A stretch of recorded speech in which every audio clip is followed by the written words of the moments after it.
In this manhua, the protagonist Tang is reincarnated as a baby in a world where the higher races enslave humans. Watch how he becomes stronger as he devours bloodlines. Here, fairies have absolute dominance over the human race, as humans are not only tools, but also livestock and food for them. However, no difficulty could stop Tang from finding his wife, whom he thought was also reincarnated along with him. His determination would not waver even if the heaven wavers. In the vast fairy continent, there was a town inhabited by wolves, which was surrounded by endless forests and mountains. Amidst the dense forest, Tang practiced his throwing skills and cultivated energy to become stronger. He jumped with joy as his mysterious heaven skill leveled up to the 3rd level. But the sad thing is, he had no ability apart from the unique skills recorded in this technique. He reminisced about his past life, where he could destroy mountains and dry the sea with his spirit skills. He figured that the humans in this world were new species, and thus still had a long way to become the dominant species.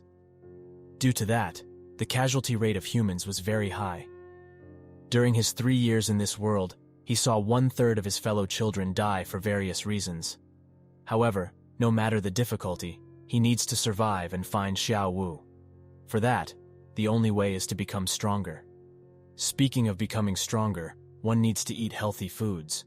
But while he was munching on some wild apples, he heard the sound of fighting, so he peeked in the direction through the bushes and found out that a masked human was fighting a wolfkin. It was pretty astonishing for the human to be able to fight with a 3rd-rank wolf. However, to his surprise, the human stopped and unleashed an energy wave greater than the wolfkin, and Tang saw the human transforming into a beast-like shape. He was astonished at how a human could have such power. And as expected, the wolf was killed in a short while. But after the wolf died, another wolf came in, swearing to take revenge for killing its brother, and attack the human with its sharp claws. And just then, Tang-san ambushed the wolfkin with his jade hand skill, while the wolf almost caught his hand. But he succeeded in the attack, but barely as he huffed and puffed. That attack wasn't any normal attack. It was an attack that hit the vitals, but he cursed as his baby body was so weak.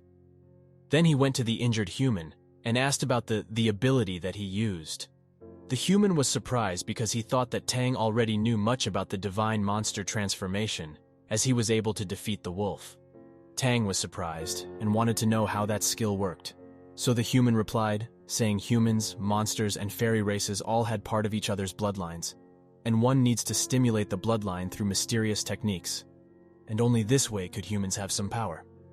But most of the people who could stimulate the bloodline betray the human race and become vassals for the monsters and the fairies, giving them a higher standing than ordinary humans. However, some humans like him fight for their own rights and break free from the shackles. The human also added that he was on a mission to assassinate the Lord of the Wind Wolf, and thus, when he failed, was chased down.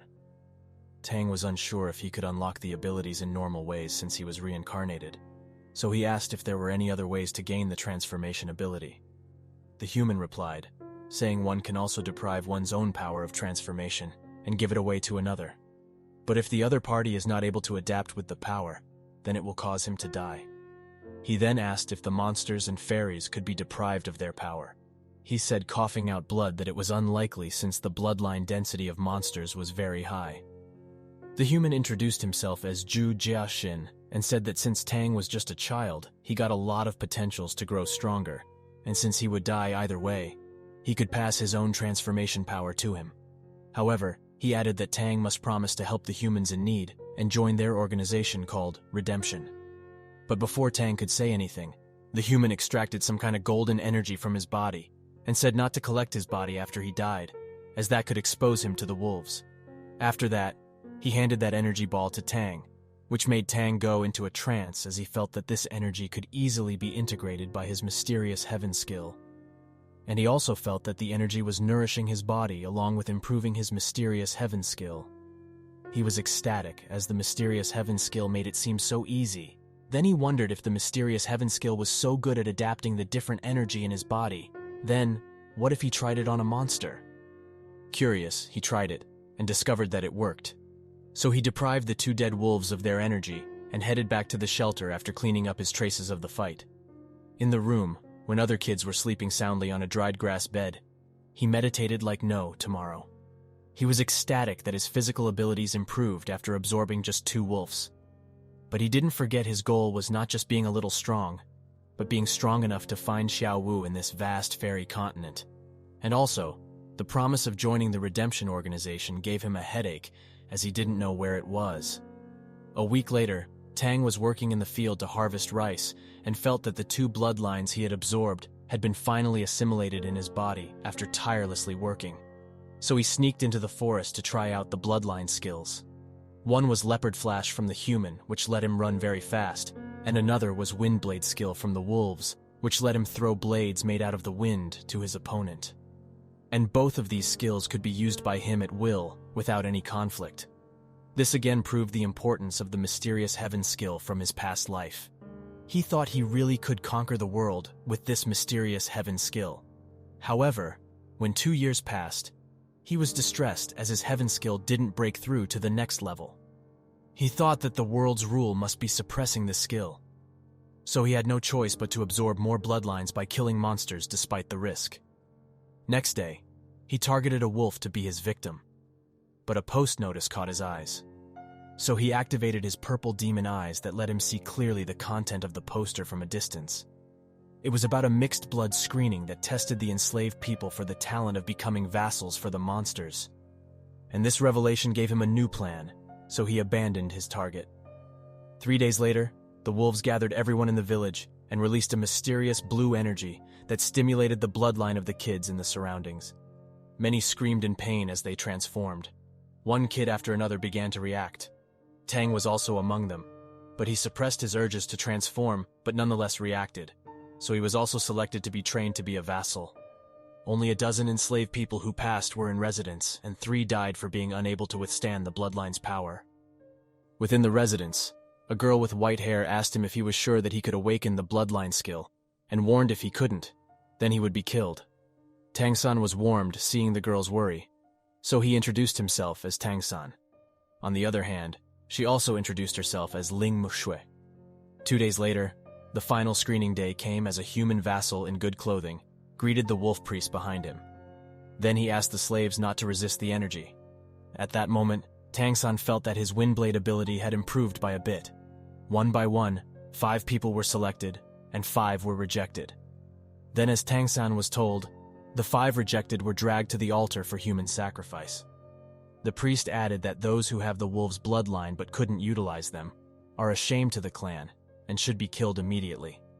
Thus, together with the 10 women previously dragged into the altar and the 5 rejected youths, the sacrifice was concluded as a red line of energy pierced through the sky. Tang-san saw the white skeleton of humans buried under the altar.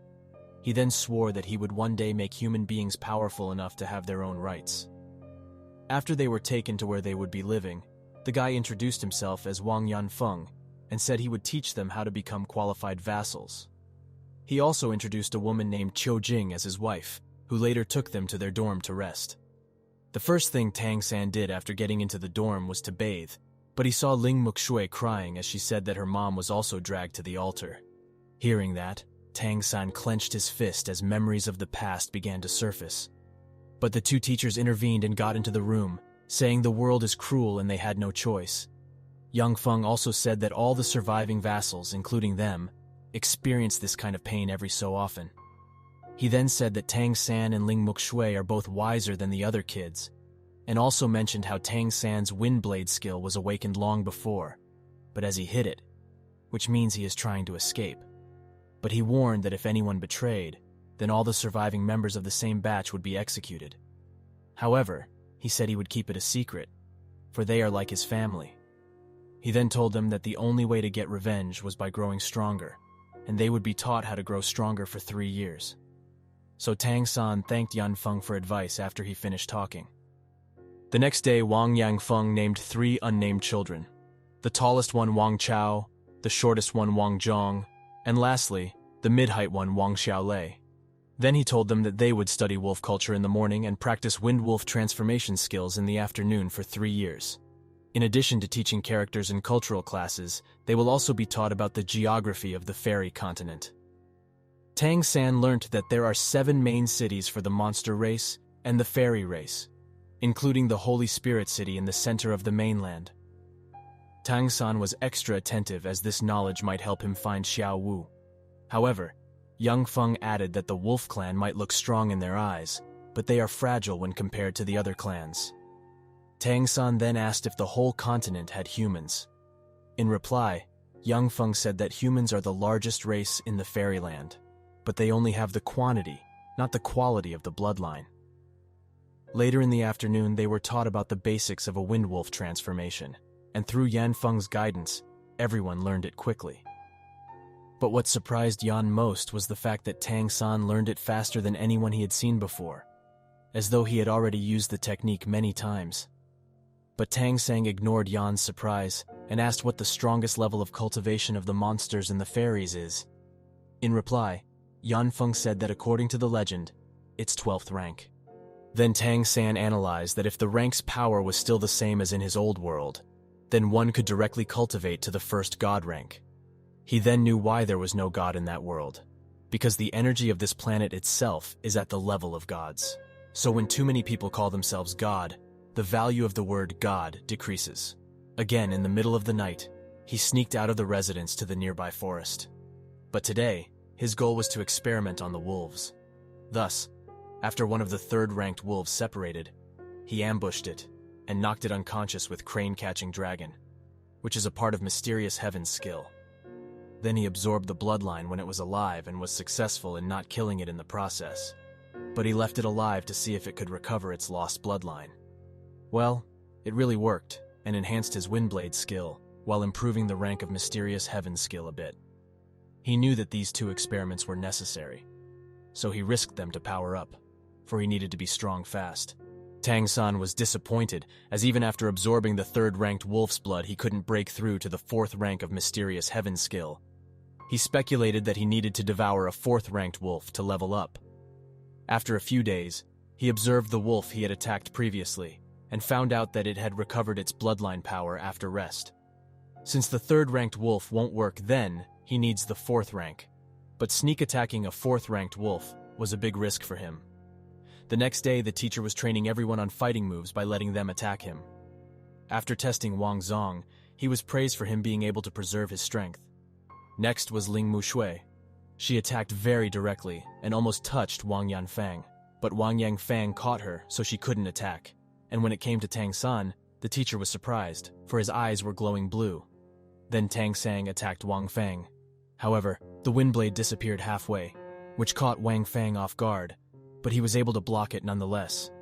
Everyone was surprised that every attack Tang San made would carry an invisible Windblade. But how could they know that this little guy in front of them was a master of hidden weapons in his previous life?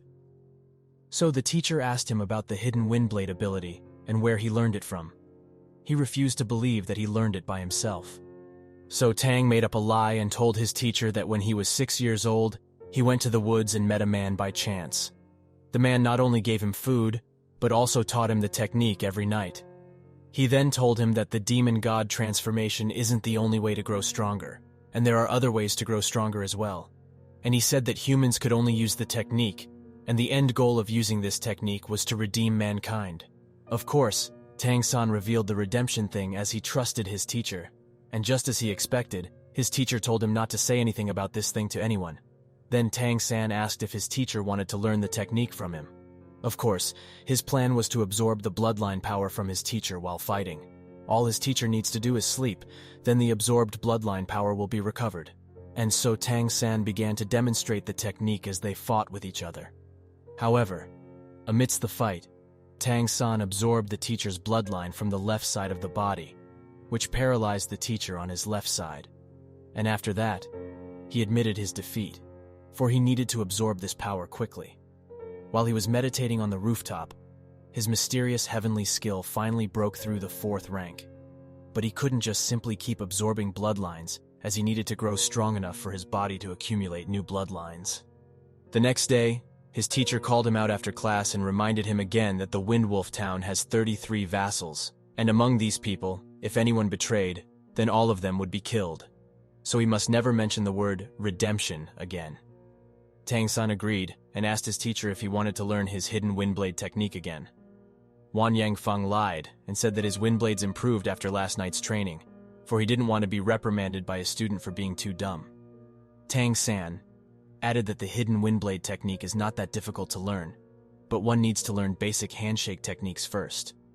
Thus began another round of training and sucking up bloodlines, and the following days, during the lunch break, Wang Yangfeng would learn from Tang San alone.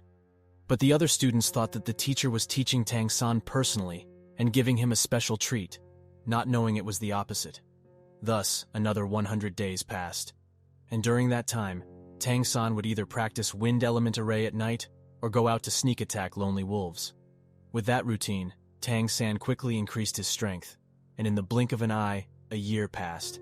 And by this time, students were used to Tang San being treated differently by the teacher. But today, Wang Yangfeng gave him a map that he had always wanted. As he opened up the map of the vast continent, he imagined that Shao Wu had to be somewhere on that map. Seeing him excited, Wang Yangfeng asked him if he wanted to go to the city along with him. Tang San was even more excited and quickly agreed. The next day when they went out for the city, Yangfeng warned Tang San that the city was dangerous, so he should always stick with him. Along the way, they met a high-ranking monster and bowed their heads to it, as Yangfeng warned them not to look at it, or he might be killed. And soon after that, they reached the gate of the city. And again the teacher warned him not to look around much and to be humble. After entering the city, they got into a rundown hotel that was only used by the vassals. There, Tang San got to know Gui Gui, who was like a little sister to Wang Yangfeng. So after settling in, they went straight to the ancestral home of the Windwolf clan, and Wang Feng told Tang that only he could go inside, so he should wait at the gate without wandering around. Tang San complied and waited beneath a tree, but when he looked around, he saw a milk tea shop named May Milk Tea Shop with a vassal owner.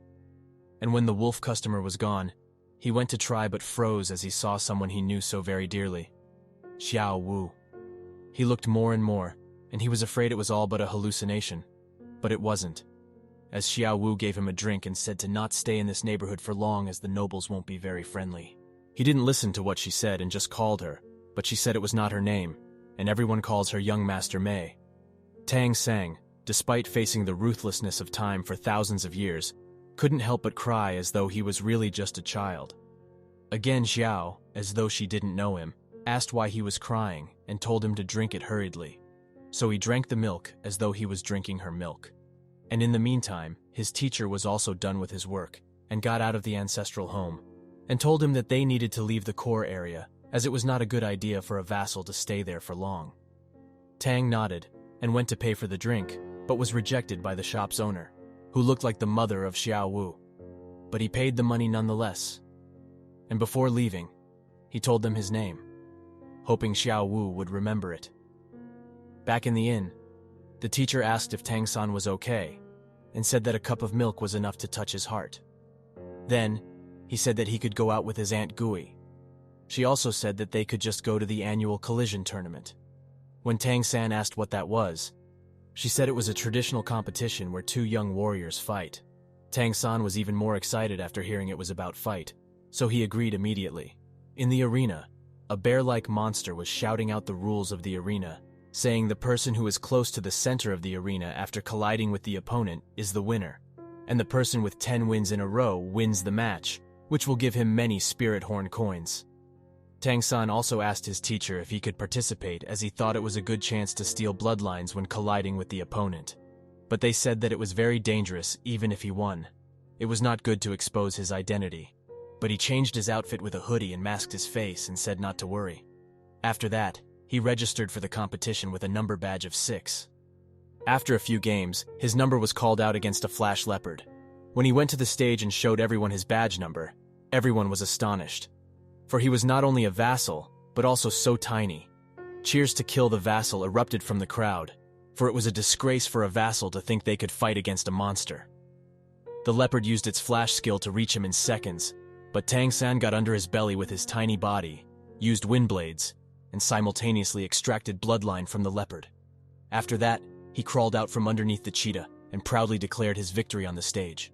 But at his victory, some of the wind wolves were taking pride while some of the leopard monsters were furious, and one even went to attack him on stage, but was shooed away by the bear-like referee. Then another guy with a horn on his head from the rhino race appeared on the stage. The rhino was confident in its defense against the wind blades, so he charged without any hesitation. And as the rhino expected, the wind blades didn't faze him. But that wind blade was just a feint. The real attack was dealt by Tang San's two hands. One hand extracted the bloodline from the rhino, and another dealt the heavy blow through its eyes. The now blind rhino rushed into the crowd frantically but was stopped again by the referee. Then the next opponent came. It was a falcon, and Tang San figured out that it was sent specially to deal with him. And as expected, the falcon was clearly at an advantage, as it was flying where Tang San was just on the ground.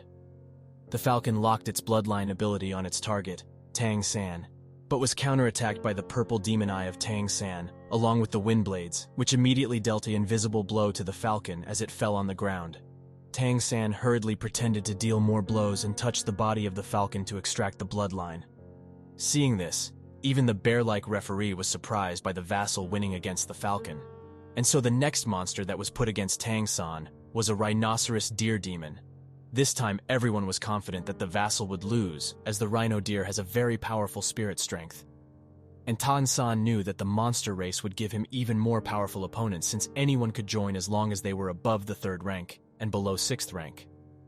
So, he should just be done with this game. And thus, he didn't attack, but used his extraction skill to extract the bloodline and quickly fled after taking the money for the 3 wins. Even the deer didn't expect that the opponent would run away without any shame. The referee thought that Tang San had exhausted all his energy in the previous fight, and thus had no choice but to run away. In the meantime, the leopard race was furious and chased after him, for he had just killed one of their own. But Tang San covered his body with the bloodline of the leopards, so the leopards couldn't even trace him back. He returned to the inn and saw his teacher and Ant Guy waiting for him, and rebuked him, saying he shouldn't have killed the leopard. So the ant told them that they needed to leave the city sooner than expected, for it might be dangerous for him to stay here any longer, and left them to inquire about the leopard's movements. Then Wang Yangfang asked why he was impulsive today. Tang San said that it was because he wanted to earn money to buy milk tea from Mei's shop. Wang then told him that he could buy it for him, and not to do this kind of stuff again. So Tang San apologized and went to his room. He didn't go to sleep today as he needed to observe the new bloodlines that he had absorbed. He gained 3 new types of bloodlines, and under his observation, he found out that with his mysterious heaven skill, he could remove and separate bloodlines too, which made him ecstatic, as he wouldn't have to worry about absorbing the wrong bloodlines in the future. Now that he had analyzed the bloodlines, it was time to fuse with them. So he first started with the rhino's bloodline, which had the ability to use the skin as heavy armor. And as he expected, it strengthened his body after being fused. Next was the falcon blood, which also enhanced his physical strength. And the last was the spirit rhino deer blood. But he wasn't able to fuse with it and thought that it must be because he could only fuse 4 different bloodlines in the 4th level. But when he was about to give up, he sensed that the eagle bloodline was pulling over the spiritual rhino's bloodline, and the eagle blood was devouring the spiritual deer's blood and causing a mutation that made the eagle eye even stronger. He was satisfied with today's events, as not only did he figure out the upper limit of absorbing different bloodlines, but he also found out the fact that the fused bloodlines can mutate when different types of bloodlines are absorbed. The next morning, when he was cultivating his purple demon eye, which needed morning sun, he was surprised to see that his speed of cultivating the demon eye increased by a lot. He analyzed that this should be the effect of the mutated eagle bloodline. So he tried to actively use the eagle bloodline and saw the world in a new color. With the mutated eyes, he could also see the different elements in the air, and he could also invoke them, which is nothing short of heaven-defying. So he immediately put improving the skill as his first priority when it came to training. Just as he was about to experiment more on this skill, Wang Feng informed him to prepare as they were leaving. When Tang was outside the city, he again thought about Xiao Wu, who didn't remember him at all. But again, on the way back, Tang San was reprimanded for drawing attention to himself and told to be as low-key as possible. Back in the dorm, he saw everyone training hard when he got back, so Tang San also joined them but overpowered them easily. When Wang Yangfang came, they complained about it, but Tang San said that they were too weak and needed to speed up their growth. If not, they might not even become proper vassals. Even though Wang Yangfang was dissatisfied, he still agreed to say that Tang San would join the actual combat class from then on, which made the students even more afraid, as they might get beaten up daily from then on. When Tang San and Wang Yangfeng were alone, he asked Wang Yangfeng if he could help him find more info about the Wind Wolves. When Wang Yang asked why he needed it, he truthfully said that all the vassals wanted freedom in their hearts, but they didn't dare to escape due to the lack of power.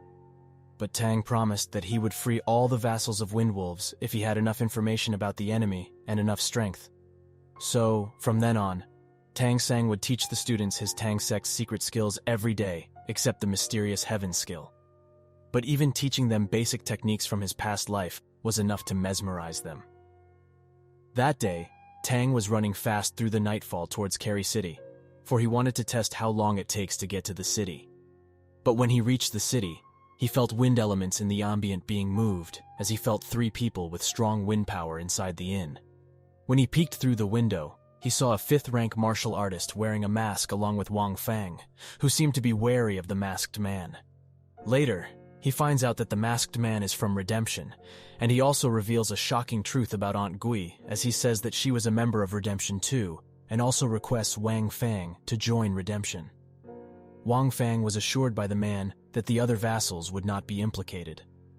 Then he was asked if Tang San, his student, had enough talent, as the information says. At that time, Tang revealed himself, which shocked everyone on the scene, including the man, but he asked Tang to hold on to his attack for a few minutes, and then he would pass the test to join the Redemption. So Tang San also added a condition for joining the Redemption and asked that the place where the Redemption trains him should be in Carry City, and the fake identity should be very secure. The masked man sneered and said to wait until he passed the test. This pissed Tang San a little, but he complied and attacked with his wind blade.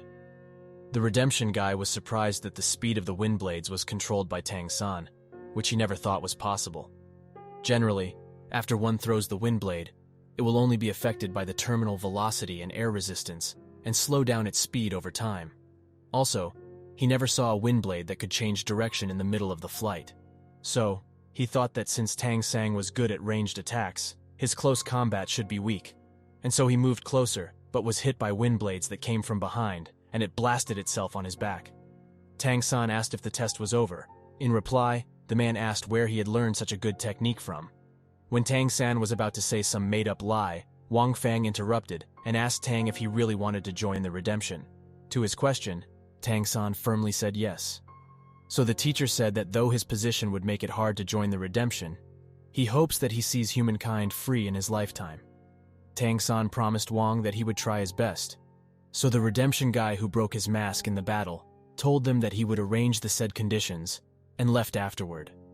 On the way back to Redemption, the guy coughed out blood for the attack of Tang San, really crushed his balls. He then swore that such a good seed should definitely join Redemption. The next half-month, Tang thought about Xiao Wu while cultivating until the masked man came back saying his requests had been approved. And the plan was to blame the conflict between the 2 monster races for the disappearance of Tang San. If the wolf race is sure that the slaves are dead in the conflict, then they would no longer suspect of betraying. He explained that the Leopard clan and the Wolf clan were always in feuds in the Carry City, and the feuds grew even stronger after a leopard was killed by a wolf vassal in the collision tournament this year.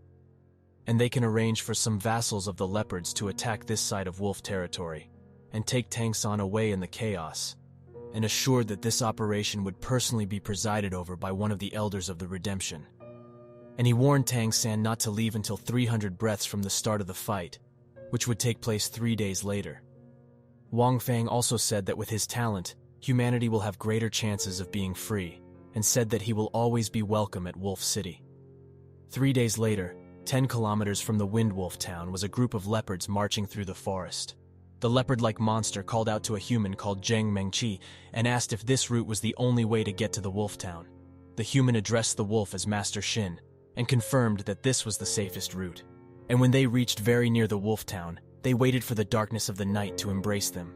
And when the night came, the leopard attacked the wolf clan and fought with another strong member of the wolf town. In the fight, it was revealed that Shin attacked the town because he sensed the breath of the leopard clan members in the wolf town and thought that they were kidnapped by the wolves. The strong wolf was surprised and asked his fellow kin if they had really kidnapped any leopards recently. But the wolf denied it. But under the suppression of the leopard, he revealed that he couldn't break through to the next level. So he kidnapped some leopard children to eat. Hearing that, the leopard was even more furious as he heard the wolf eating the leopards to get stronger. At that time, the leopard revealed its full rank, which was at the 7th rank. And just at that moment, the 300 breaths of time were nearing. So Tang San bid farewell to his teacher, and before he left, Wang Yang told him to inform his Aunt Gui about his successful escape. But Tang San was Tang San. To him, this fight was like a treasure trove since he could gain a lot of bloodline strength from the injured and dead monsters. So he walked along the edge of the battlefield, looking for some small-scale conflicts to take advantage of. When he found a suitable chance, he immediately made use of it with his extraction skills, as he killed them along the way. After that, he encountered a fight that was fought by very strong individuals. There were 2 wolves fighting against a leopard. But that leopard had a higher cultivation base, so the wolves weren't capable of defeating it. So the wolves used their last straw of chance as they threatened the leopard by self-detonating the wolf core, which would cause massive explosions nearby and would cause the death of both parties. So the leopard had no choice but to stop the fight. But the leopard said that they needed to hand over the culprit of the kidnapping along with the kidnapped leopards. The head of the wolves complied and told the underlying Feng Xiong to go and not implicate the entire wolf town. So Feng Xiong, the culprit, planned to run away quickly as he didn't want to get caught by the leopards. Seeing the situation, Tang San quickly left, for it would be hard to leave once the conflict reached a whole conclusion. Feng Xiong was surprised when wind blades attacked him, which made him confused as to why a fellow clansman would attack him. But he was bound to be even more surprised as the 18 wind blades were executed by none other than a human vassal. But his surprise turned into disbelief as he saw Tang San rush towards him with leopard flash. Tang San evaded the wolf claws using his purple demon eye, which showed the ambient movement in slow motion. Then he used his rhino strength and physically blocked the attack of the wolf, all the while executing the wind blades. And as finishing touch, he used his skill from his previous life, called 100 Balls Breaking Fist, to break down the wolf. Tang San huffed in exhaustion, for he had just fought a guy that was way stronger. He didn't intend to fight the wolf, but who could blame the wolf for running in the same direction as him? He quickly absorbed the blood of the strong wolf, which immediately made him break through to the 5th level. And the wolf brand of the bloodline he previously had also changed color. It seems the wolf this time was really different. He then spotted a pouch belonging to the wolf, took it away, and escaped. Not longer after he left, the strong wolf priestess was howling in grief as she found out that the wolf was dead. At that time, the leopard also arrived, for he intended to chase the wolf that was running away, but it didn't expect the wolf to be dead even before he arrived. The wolf blamed the leopard for the wolf's death and said that Feng Xiong had the bloodline of the Wind Wolf King. The leopard was surprised for a small place like this to have the bloodline of the King Wolf. But before it could escape, it saw the priestess sacrificing itself for greater power to take revenge against the leopard. Even Tang San, who was leaving with the masked human, saw the red beam of sacrifice from a distance. In the meantime, the head of the wolves in the Carrie City sensed the energy from the sacrifice and was furious. Thus, many wolves were dispatched from the ancestral home of the wolves in Carrie City near the shop of Xiao Wu. Along the way toward the city, Tang San found out that the masked man was called Tian Shao. Just as they were near the city gates, they took a detour instead of entering the city, and Tang found out that they were heading towards the Redemption Academy of Carrie City. They soon arrived at the castle that was surrounded by high walls, so Tang asked if this was the academy, but was denied by Tian Xiao as he said that this was the highest level of academy in Carrie City, where only nobles with high talents join.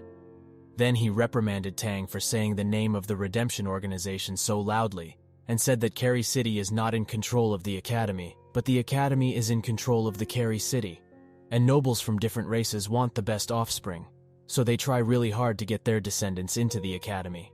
And far away from the Shining Academy was the Academy of those who sought redemption. The Redemption Academy looked more like a rundown hotel than an academy.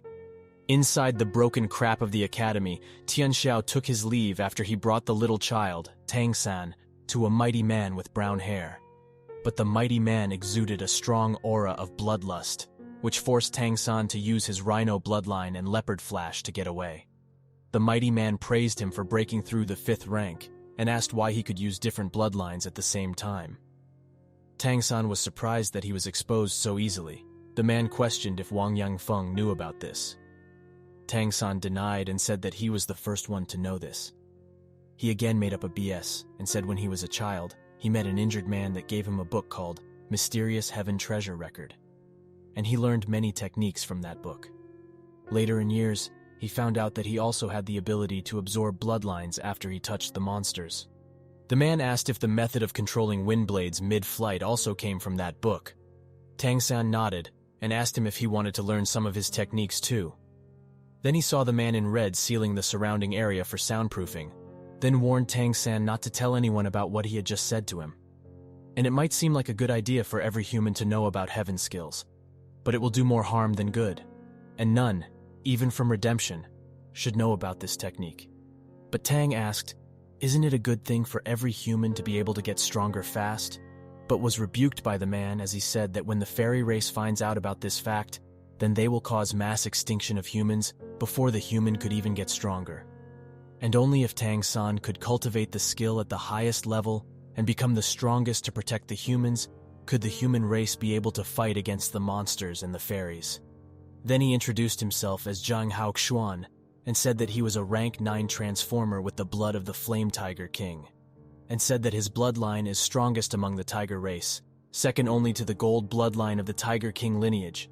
Then he said that Tang should start from the red division of the Redemption Organization in order to conceal his strength. Seeing the puzzled look of the Tang San, Zhang Haoxuan explained that there are 7 major levels corresponding to the colors of the rainbow: red, orange, yellow, green, cayenne, blue, and purple, where red is the weakest and purple is the strongest. Tang was attentive and asked the level of his new teacher and was surprised that Zhang Hao was just at the green level. He was also told that he was chief in charge of Carry City, and the little town surrounding the Redemption Academy was called Academy Town. About 1% of the people in the town belong to the organization where the most important task is to cultivate reserved talents for the freedom of humanity. Having said all the craps, he then imprinted Tang San's identity token as a redeemer on the back of his right hand. That imprint could only be seen by using a special method, and this imprint can also reveal the bloodline strength of the person. Then Zhang Hao took Tang San to meet everyone and introduced him as his new disciple, which made everyone surprised. Then Tang San was given under the care of the director of the academy, Guanlong Jiang, as Zhang Hao took his leave. Later, Guanlong introduced Tang San to Mu Yunyu, who was in charge of daily life and physical training, and her elder brother Muan Qing, who was in charge of real-life combat. Then Siru, who was responsible for teaching all kinds of theories about divine monster transformation. So Tang San greeted them and introduced himself as a person of rank 4 with windblade manipulation. Everyone was shocked at his rank at such a young age, but little did they know he was at rank 5, not rank 4. Then the director called out a student named Dubai and told him to escort Tang San to room 3 in the east. In the way to the dorm, Dubai said that it was nice for him to have his own separate room. When in the room, he said that he would later take him to the academy town to buy some necessities. Tang thanked him, but Dubai said to not be so polite as they will be a competitor in the future. Then he told him to look at his eyes as he tried to hypnotize Tang San with his bloodline skill. But Tang San counterattacked it with his own eyes, which made Dubai scream in pain as he rolled in the ground covering his eyes. When everyone came in to know about what happened, Tang told them that Dubai told him to look at his eyes, so he complied. But in the next second, he began screaming like a bitch. Miss Mu Yun then took Dubai away, and Director Guanlong told Tang San that Dubai had the eyes of a heavenly fox, which was the ability to spy on everything in heaven and the earth. And Dubai was the only currently known human to have the bloodline of the heavenly fox. Then a girl named Cheng Zichen came in and said that she was there to take him to the market to buy some necessities. Tang San thanked her, but she said that she was just there to return the favor for teaching Dubai a lesson, and found out that Dubai always spied on the girls' dorm with his ability. The girls couldn't even take a dump peacefully for him.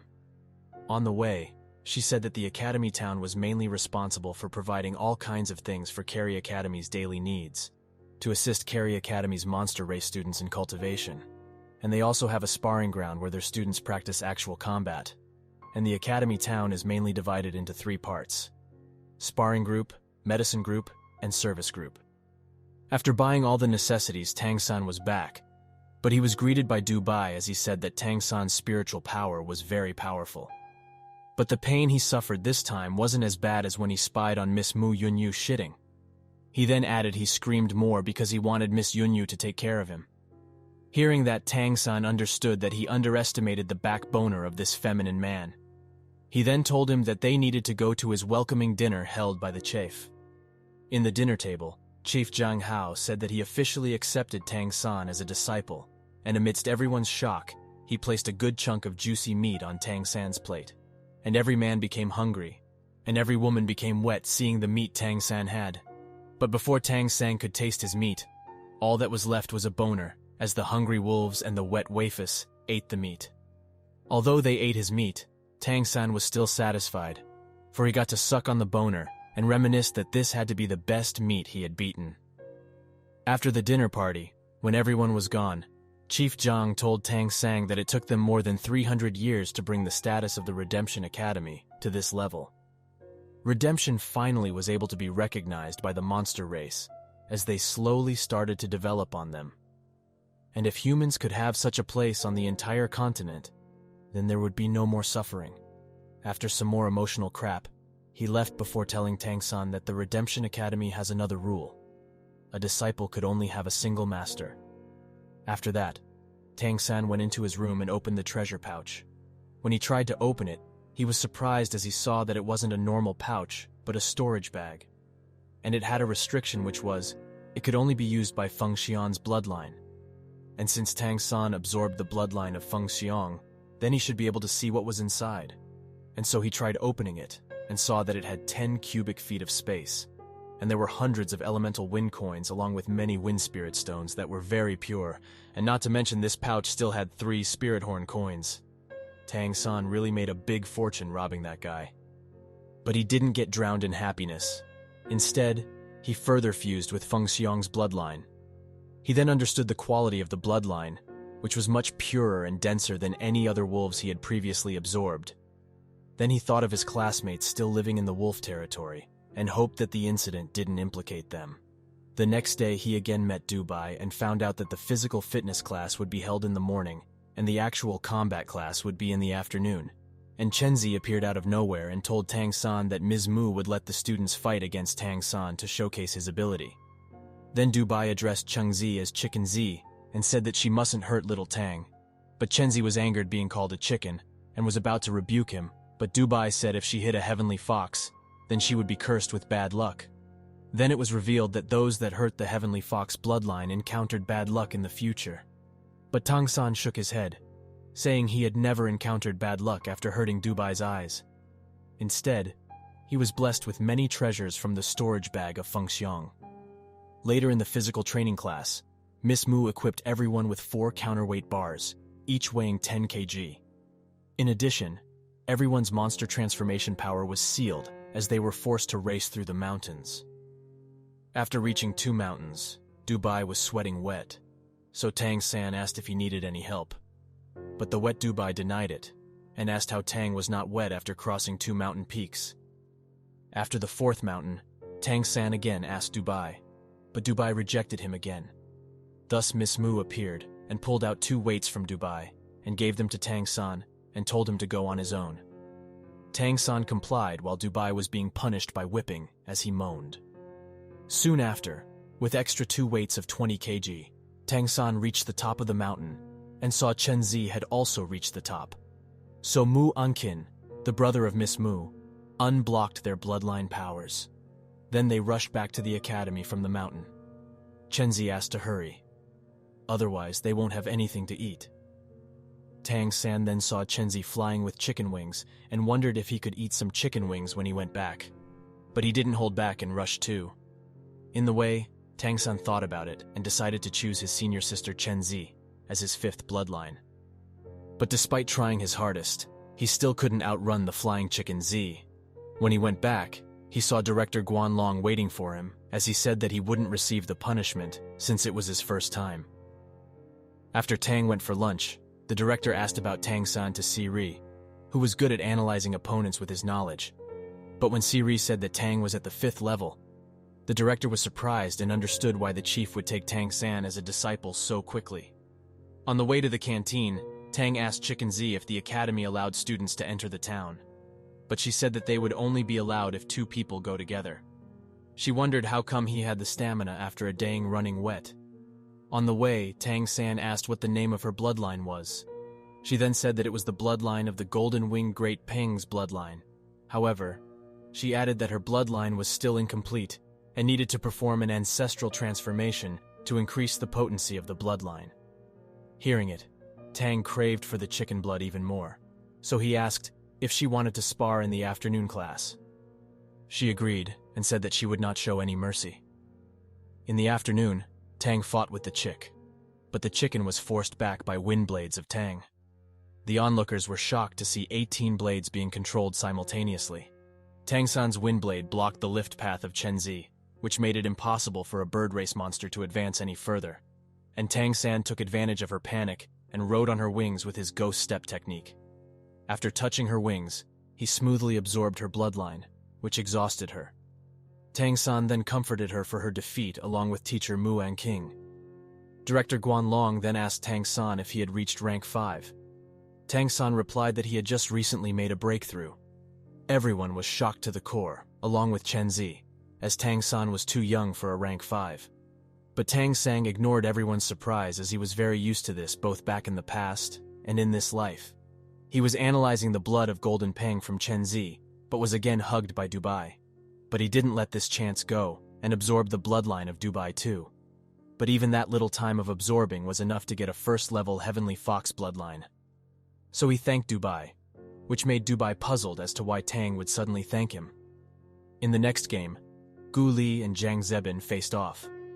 Zhang Zebin took the initiative to attack with his fire-type bloodline, whereas Gu Li used a skill that froze the surroundings and was likely using a time-freezing skill. Tang Sang was conflicted as he pondered on which bloodline he should be fused with. Even though the ability to control time is powerful, he needed a flight skill too. Tang San then asked Dubai about the bloodlines of these fighters. Dubai then explained that Zhang Zebin was a variant of the Scarlet Dragon, and Gu Li was of the Time Crocodile bloodline. Hearing it, Tang San was gloating as he couldn't wait to get his mysterious heaven skill to the next level to fuse with these bloodlines. Then the next person came, and the director told Tang San that he was called Wu Binji and was the only student whose cultivation base had reached the 6th level. He also encouraged Tang San to do his best against him and find out his own limit. At that time, Dubai warned Tang Sang that senior brother Wu Bingji was very strong with his Ice Essence bloodline, which is a legendary bloodline belonging to the fairy race. They both attacked simultaneously, Tang San with his wind blades and Wu Bing with his ice shards. But Tang San kept dodging all the ice shards. Then Wu Bin created a snow mist in his vicinity and kept throwing ice shards from there. At the same time, he made an ice wall to protect himself from Tang San's wind blades. But Tang San was also empowering his wind blades with more energy and compressed all of them into one very sharp and strong blade. His previous attacks shattered 3 ice spears of Wu Bing, making everyone shocked. But the next attack of Tang San was even more ferocious. Thus, Wu Bin created ice shields after ice shields to defend head-on. But the teachers were surprised because it was harder to compress so many wind blades into one than making a 9-sided ice shield, which proved the superior elemental control of Tang San. And elemental control was the specialty of the fairy bloodline, but Tang San was of monster bloodline, which made even little sense. However, to the shock of the students, the 9-sided shield was broken one by one, and at last, only one ice shield remained. Tang San was a bit disappointed not being able to destroy all the shields, but he didn't want to expose all his trump cards. Thus, he admitted defeat to the onlookers' shock. After all, that was all he could do with only one bloodline ability, as the opponent was an entire level above him. After the battle, Teacher Siri asked Wu Bing if he had discovered his shortcomings. Wu Bin nodded, and said that in terms of control of elements, Tang San was better than him. Siri then told him that he might ask for some guidance from Tang San, so to improve his elemental control. Thus, Wu Bing asked Tang San if he could give him some pointers in the future. Tang San happily agreed, and said he also wanted to learn from Wu Bing. Later, Tang San was called in by teacher Siri and the director, who asked him how he was so good at elemental control while probing him with their divine consciousness.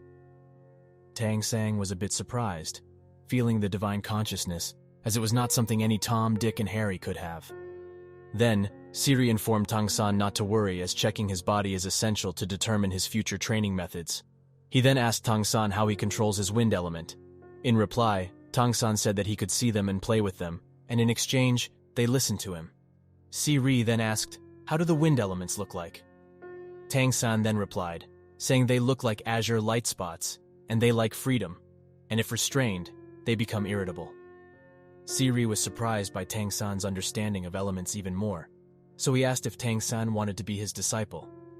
Then, the director, Guan Long, also chimed in and offered Tang San, saying he was better than Siri. But Tang San said that he already chose a master who said that one could only choose a teacher in this academy, and quietly left, which made the teachers shout at the mayor as they said that they would fine the mayor for misguiding Tang San. And that said, Mayor Jiang was now greeting a woman, supposedly his superior, who asked him about Tang San.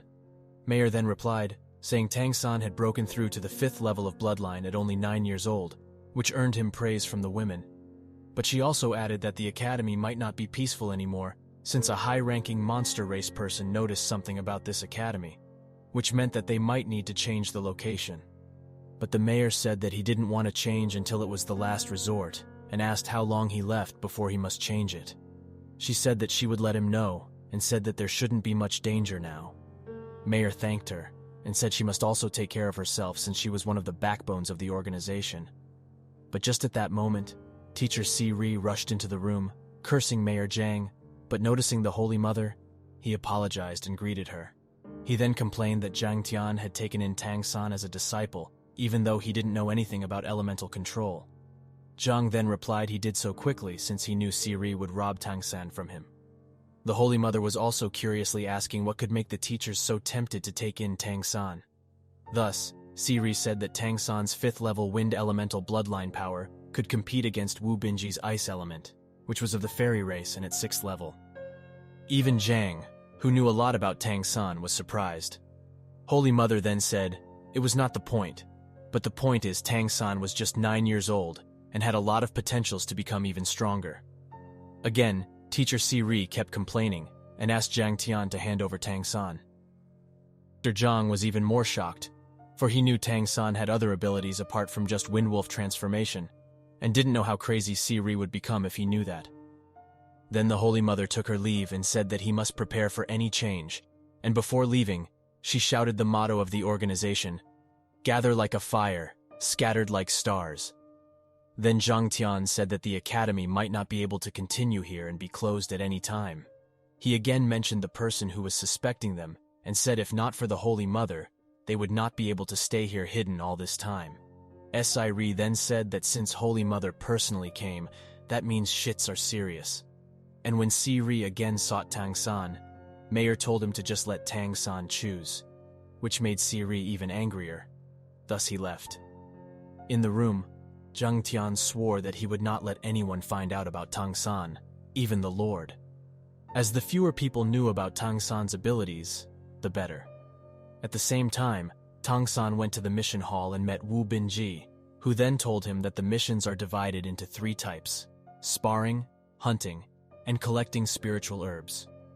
After checking out if there was any suitable missions, Tang San left after Wu Binji told him if Tang San was free that night then, he would like to take guidance from Tang San about elemental control.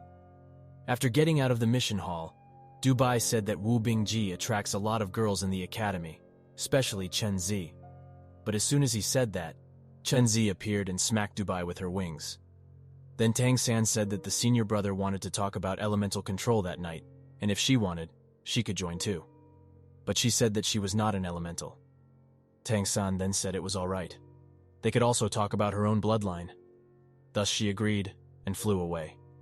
Then Dubai praised him for talking bullshit in all seriousness and said that she would definitely hit bad luck since he attacked him.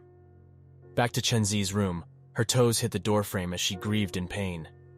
When Tang San went to the library, Madame Yu praised Tang San for winning against Wu Bingji and said that she would increase the weight for Tang San from the next day onwards. Then Dubai charmingly asked if he could take a day off since his backboner was aching, to which she told him to get lost. The Dubai again told her that he was a lucky charm and she shouldn't be harsh to him. When the night came, everyone gathered, and Wu Binji asked Tang San if his elemental control was purely done by spiritual strength or by any type of technique. Tang San then said that it mostly relied on technique, but also needed good enough spiritual strength. Wu Binji was curious and asked if Tang San could teach him the technique. Tang San replied, saying there was no rush as he must first figure out the right technique, especially for Wu Binji. Thus, Wu Binji thanked him, and after that, Tang San shared his understanding of the elements and also made some suggestions of both Chen Si and Wu Binji. Tang San was then asked how he compressed his wind element, when the wind element was the most challenging element to compress. Tang San then said it depended on arranging the elements in a followed pattern, which would let them become much denser. Tang San again showed them practically how he compressed his wind element, and Wu Binji found out that the elements being compressed had to be of the same frequency to sync. Thus, he thanked Tang San again. After the meeting was finished, Tang San integrated the new brand of Peng bloodline, which made him jump to the peak of level 5 as his existing bloodlines were also strengthened by the new bloodline. Then he tried out his ability of Golden Peng bloodline as 2 light golden wings sprouted from his back. Then he tried to do something that even the original owner of the Golden Peng bloodline, Chen Zi, wouldn't be able to do as it needed wind element's assistance to fly faster.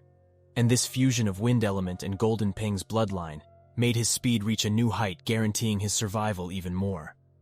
The next day at breakfast, everyone was paying attention to Tang San, as he had been seen as stronger than Wu Binji.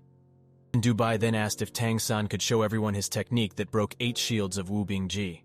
Then Wu Binji came and said he was enlightened last night by Tang San's words, and after a night of the experiment, he found his own way to control his ice element. Then the guy with the time element bloodline also came and asked if Tang could also give him some pointers, and Tang agreed, and said he also wanted to learn something about time control. The next day, Director Guan Long said he would describe some things again about the hierarchy of the monster race, considering Tang San wasn't there at the previous classes. He then said that monster races divide bloodlines into 5 major levels, and the human vessels don't belong to these 5 levels. The 5th level refers to those who are not good at fighting, and the 4th level is the most common, and has the largest numbers. And the Windwolf clan was at the 4th level, but they couldn't break through to the 9th level. And the 3rd level could be said to be the mainstream of the monster race, and it was possible for them to break through to the 10th level and cultivate the so-called God level. But they can't reach the top of the 12th level.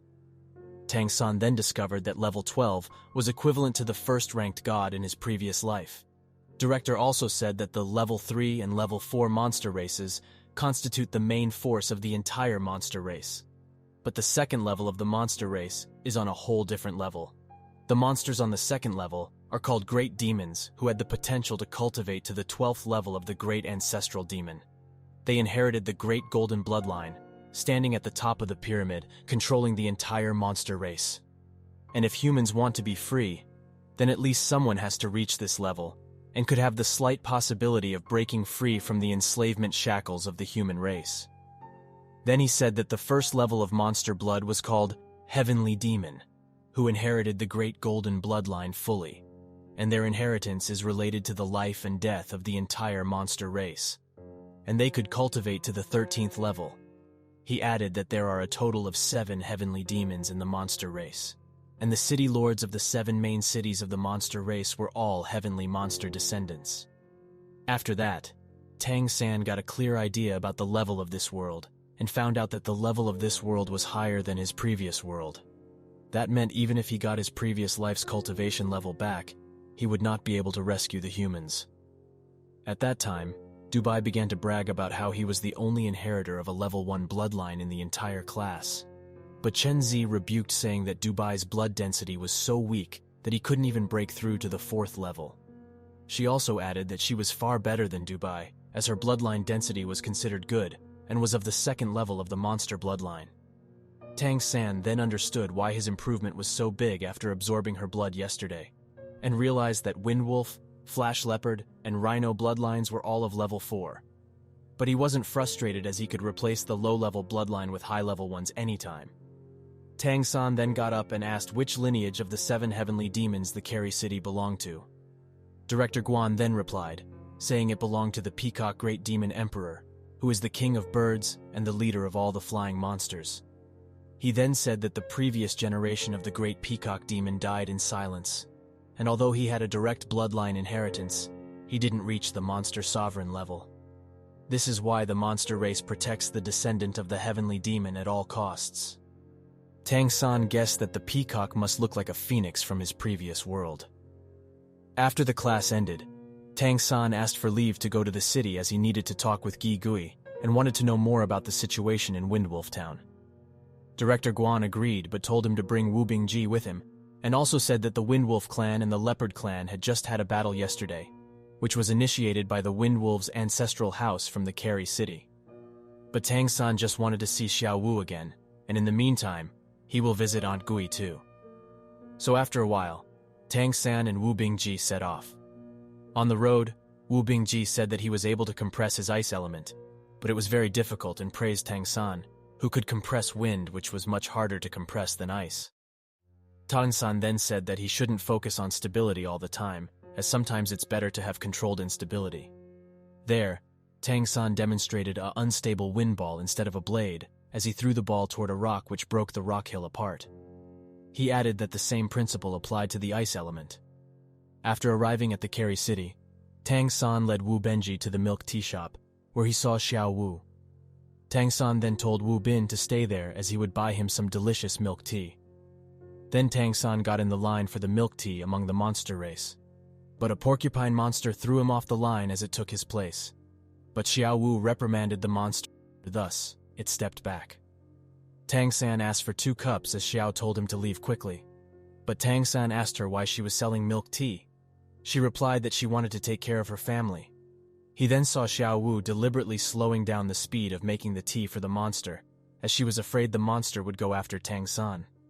Thus, Tang San accepted her help, and quickly left after drinking the tea and went to the hotel of his Aunt Gui.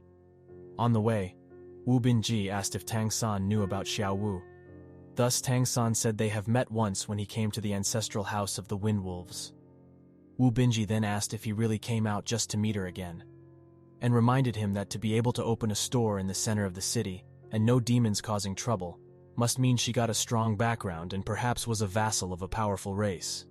He also told him to not get blinded by the appearance of a girl and think about his future. But Tang San was frustrated since Xiao Wu didn't remember him at all, but she still cared for him, proving her personality was more or less similar to her previous life. But he understood from Wu Binji's words that only by becoming stronger can he be qualified to be beside her. Thus he didn't waste any more time and told Wu Binji that he wanted to take sparring missions. Back to the Mayor Jiang, Tang San was summoned and was asked why he wanted to spar instead of laying low. Tang San replied that he needed to absorb bloodlines of stronger monsters, and Carrie Academy would be the best choice. Mayor Jiang said that it would be risky to expose his ability, but Tang San said that he was sure people wouldn't be able to notice his absorption ability. So to test it, Tang San was told to absorb the mayor's bloodline. So he made a sneak attack on the mayor and touched him, and after that, told the mayor that he swallowed a part of his bloodline, and added that it was enough for him to form a level 3 bloodline. He also said that if he could touch his opponent through physical attacks, then after the battle was over, the improvement in his bloodline wouldn't be small. And if the opponent's power is not much stronger than Tang San, then it would be difficult for them to even notice that something was amiss. But Mayor said he still couldn't let him participate in the sparring since his abilities were too good to be shown in public, and said that their town had recently been watched by a monster race, so they must keep a low profile. Then Mayor Jiang gave him a pouch of 100 demon coins and told Tang San to pick up other tasks apart from sparring, and said that the mission he chose should have 2 more people to accompany him. In the combat class, Wu Bingji again wanted to spar with Tang San to test his newfound compression control.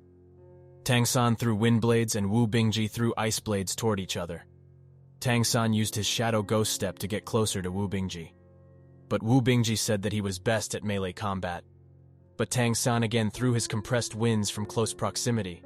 But this time, the wind blades were sped up by a small tornado in the ass of the blades. And when the wind blades exploded, it created a tornado that swept the ice walls and shards created by Wu Bingji. Thus, in the end, Wu Bingji lost completely this time. Thus, Tansan was given the promised 5 demon coins and was told that Wu Binji would visit him again that night. Everyone was surprised that these two just got even stronger in just 2 days, while they were just playing with mud. At this time, Gu Li, the guy with time control ability, also stepped up and wanted to spar with Tang San. He wanted to know if Tang San's powerful elemental control could be used when the time was paused. He believed that his time ability could be the only ability that could restrain Tang San. Even Wu Bingji, who was stronger than Gu Li, suffered a lot when sparring with him. And wind element is harder to control than ice element. Once it's paused, it will be hard to regain the control. Thus, another battle started with Tang San's wind blades and Gu Li's time freeze. Tang San could feel that the freezing was taking effect as it was becoming harder to control the wind.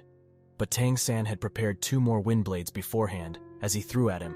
But Gu Li again activated his time freeze ability, which made Tang San truly freeze as Gu Li headbutted Tang San in his stomach.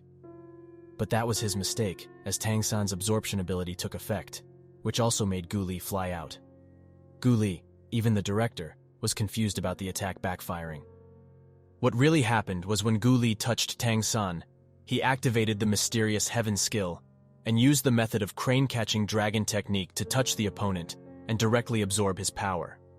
And the crane-catching technique, after the absorption was finished, threw Gu Li out. Thus, Tang San was finally able to gain the ability of time from Gu Li. He felt that once he improved this bloodline, he would be able to touch the higher laws of this world, as a bloodline of different levels resonates with this world differently. He also felt that the time bloodline should be at the same level as Dubai's bloodline, which was at the first level of bloodline. After the sparring was finished, Tang San took out the monster hunting mission and told Wu Bingji to gather 2 strong students that would be helpful in the demon hunting mission. But Wu Binji was doubtful if the teacher would let them have this dangerous mission. But Tang San took the responsibility to take care of the permission. Thus, he left to look for the teacher Muan Qing and fed him some BS, saying that they needed to experience actual battle with actual opponents to get stronger. Thus, they needed to go to a monster hunt and asked him if the teachers could protect them from behind when they go to monster hunt. Teacher Muan Qing said his plan was good and he would discuss it with the directors and tell him the result tomorrow. That night he examined his bloodlines. Flash Leopard and Spiritual Eye bloodline were at level 4. The Wind Wolf blood was at level 5, the Golden Pang was at level 2, and the Rhino blood was at level 3. And he needed to replace one of these bloodlines. Thus he chose the Rhino bloodline and fused with the Time bloodline, which was already at level 3. During the fusion, golden sparks appeared in Tang San's spiritual sea, and he was enlightened about the concept of time. This time there was no increase in his cultivation or body strength, but it felt completely different, as though the suppression from this world that held him down from birth had disappeared, as though this world had completely recognized his existence.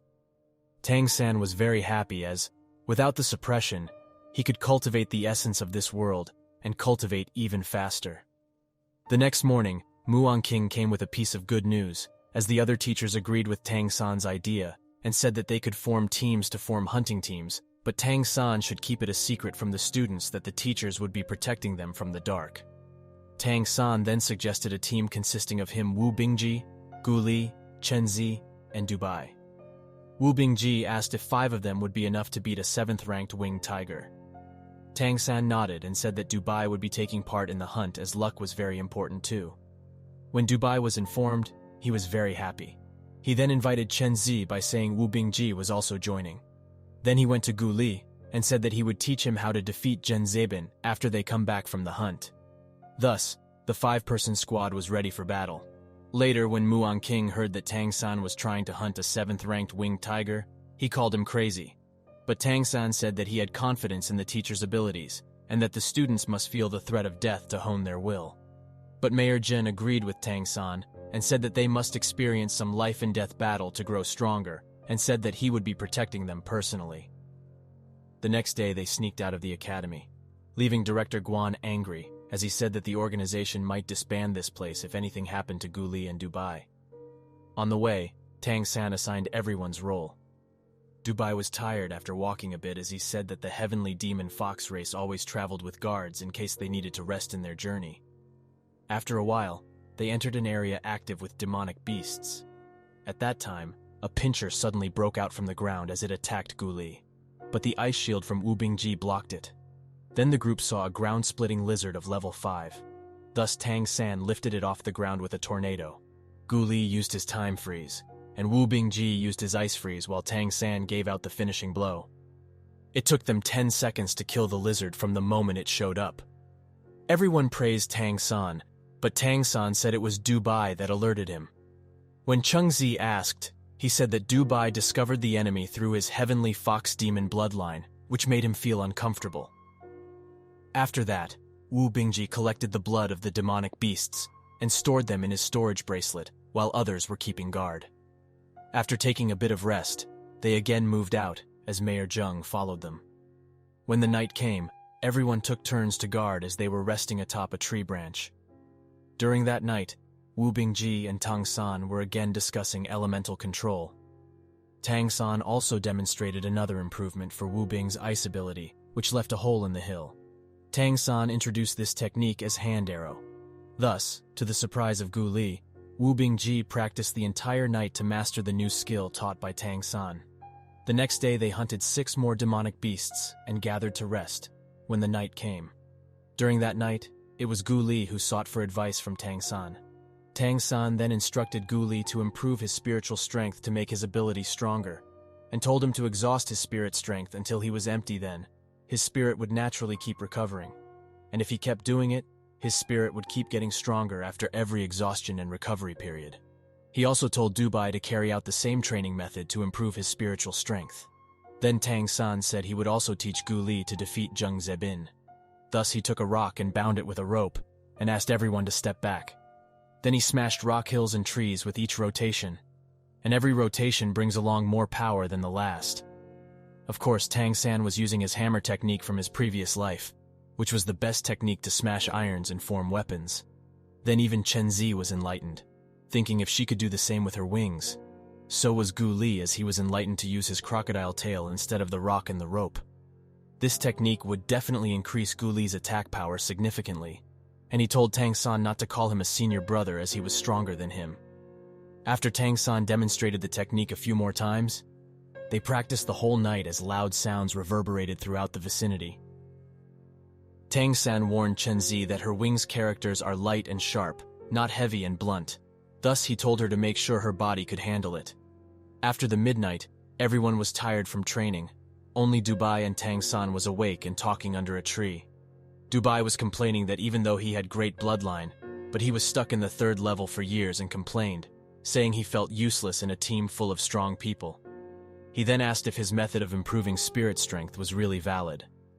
Tang San said it would be difficult since his Heavenly Fox bloodline is too high level, which made the requirements even higher. He then said that level 3, level 6, and level 9, in short, after every 3 stages, is a major bottleneck that is hard to clear, and said that his method would help as long as he can cross the bottlenecks. Hearing it, Dubai almost cried. Seeing that, Tang San said that he had another way and asked if he wanted to try it. Dubai was ecstatic and asked what the method was. Tang San told him that he would tell him in the morning. When Tang San was alone, he was attempting to fuse the eye of the Heavenly Fox with Spirit Eye. So when the Heavenly Fox Eye came into contact with the Spirit Eye, it exploded the later, and the Heavenly Fox took its place. Then the eye of the Heavenly Fox moved on its own and took the first place among all the bloodlines, which made them chaotic. The Heavenly Demon Eye was very domineering and didn't like to be with the other blood, and pushed them all out of their own comfort zone, leaving them unstable. Thus Tang had only one choice to save his bloodlines, and that was to restabilize all bloodlines. Thus, one by one, Tang San moved them into different positions according to their strength. When he felt like he was out of danger, he saw the fragments of the spiritual eyes circling around the heavenly demon eyes as though admiring its beauty even in death. But at that moment, heavenly fox demon blood entered his spiritual sea and absorbed his spirit strength like crazy. And after a while, it evolved to the 3rd level by itself. At that time, he felt that he became even less restricted by the rules of this world. And as he expected, this demon fox bloodline tried to occupy his body to take control of his consciousness. But how could it take control of a god king's consciousness? Even though his body was not of a god king, but his consciousness was as firm as his previous life.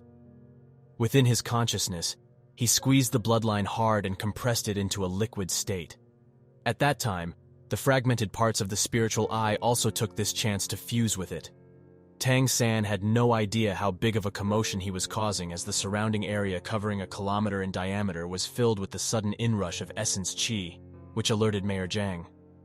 As the essence qi poured into Tang San's body, he felt his body was being cleansed of impurities.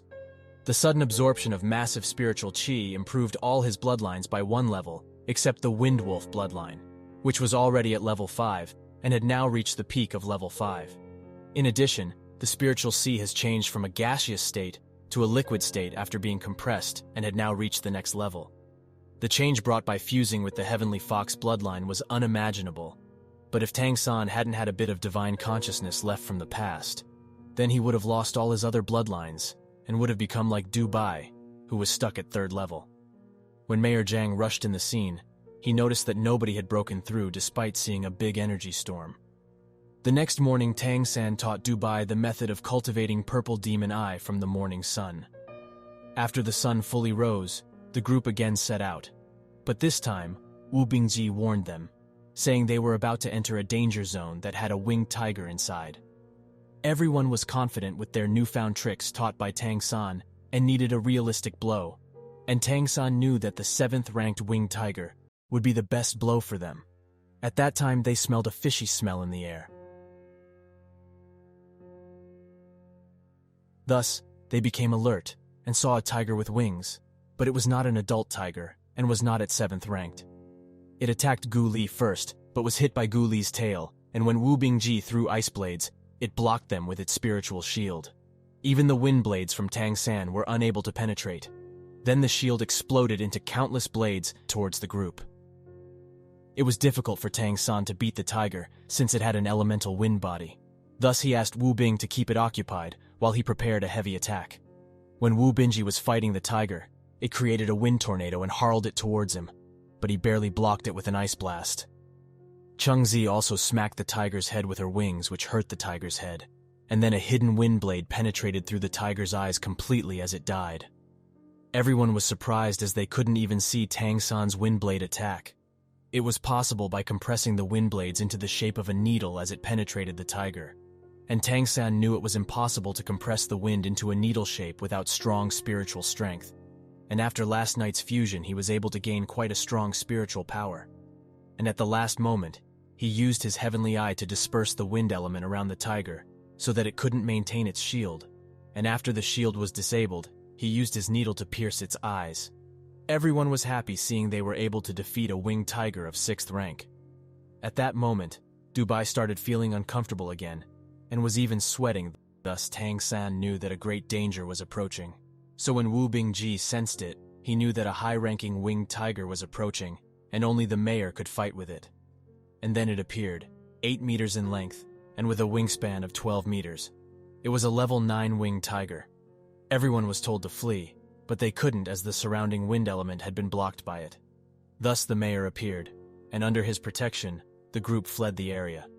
But Tang San wasn't relieved yet, since he knew that if the winged tiger came to take revenge, then there was a high chance that another winged tiger was in the vicinity. And sure enough, the other parent of the winged tiger that was at level 7 came as it roared. Everyone was exhausted from the fight and the run, so they wouldn't be able to fight. Thus, Wu Bingji told Tang San to take the group away, and that he would fight the tiger. But Tang San said that the only way was to fight it head-on. Thus everyone agreed and prepared to fight against the tiger. They took the initiative, and Tang San rode the ice spear made by Wu Bingji. Tang San and Gu Li both used their time ability, which made the tiger freeze twice. At the same time, Tang San used his mysterious jade hand to touch and devour the bloodline strength of the winged tiger. Due to Tang San quickly devouring the bloodline of the tiger, his body was filled with pain. Thus, after the absorption was finished, he coughed out blood and fell from the back of the tiger. Gu Li and Wu Bingji tried to save him, as Wu Bin used his ice ability to freeze, while Gu Li also used his time ability. But Gu Li wasn't able to save himself as the tiger opened its jaw, ready to swallow him whole. Seeing this, Tang San screamed and tried his best wind techniques while coughing more blood, which cut the tiger from different directions. Tang San was not in good shape after devouring a huge amount of energy from the tiger, but his mysterious heaven skill broke through to the 6th level. In the distance, the 9th-ranked winged tiger fled, feeling its partner dying. Mayor Zheng came and asked about the casualties. He found out that Wu Bingji broke a few ribs while Gu Li was in a coma due to a mental overdraft. And Tang San then saw that even Mayor Zhen was coughing out blood. Mayor then told Tang San to protect Gu Li and Wu Bing as he was going to find Chen Zi and Dubai. When recovering, Tang San saw the bloodline that he got from the winged tiger. But as he was about to experiment more, he saw the mayor come back with Chen Zi and Dubai, who was in a coma. The mayor then congratulated them as they successfully defeated the tiger all by themselves. After a night of resting, Tang San recovered a little and told Mayor Zhang Haoshuan about the last night's incident. Then the mayor congratulated Tang San for his good luck, as the mouth of the tiger was its only weakness, apart from the eyes. In reply, Tang said that it must be the luck from the senior brother Dubai's heavenly demon fox's bloodline that they were lucky. The mayor Zhen asked if Tang San had broken through to the 6th level. Tang San replied affirmatively and said he was not the only one, but also Wu Bingji and Gu Li must have broken through as they surpassed their limit in the last battle. The mayor was happy and said that he would bear all the responsibility of last night's accident if that was the case.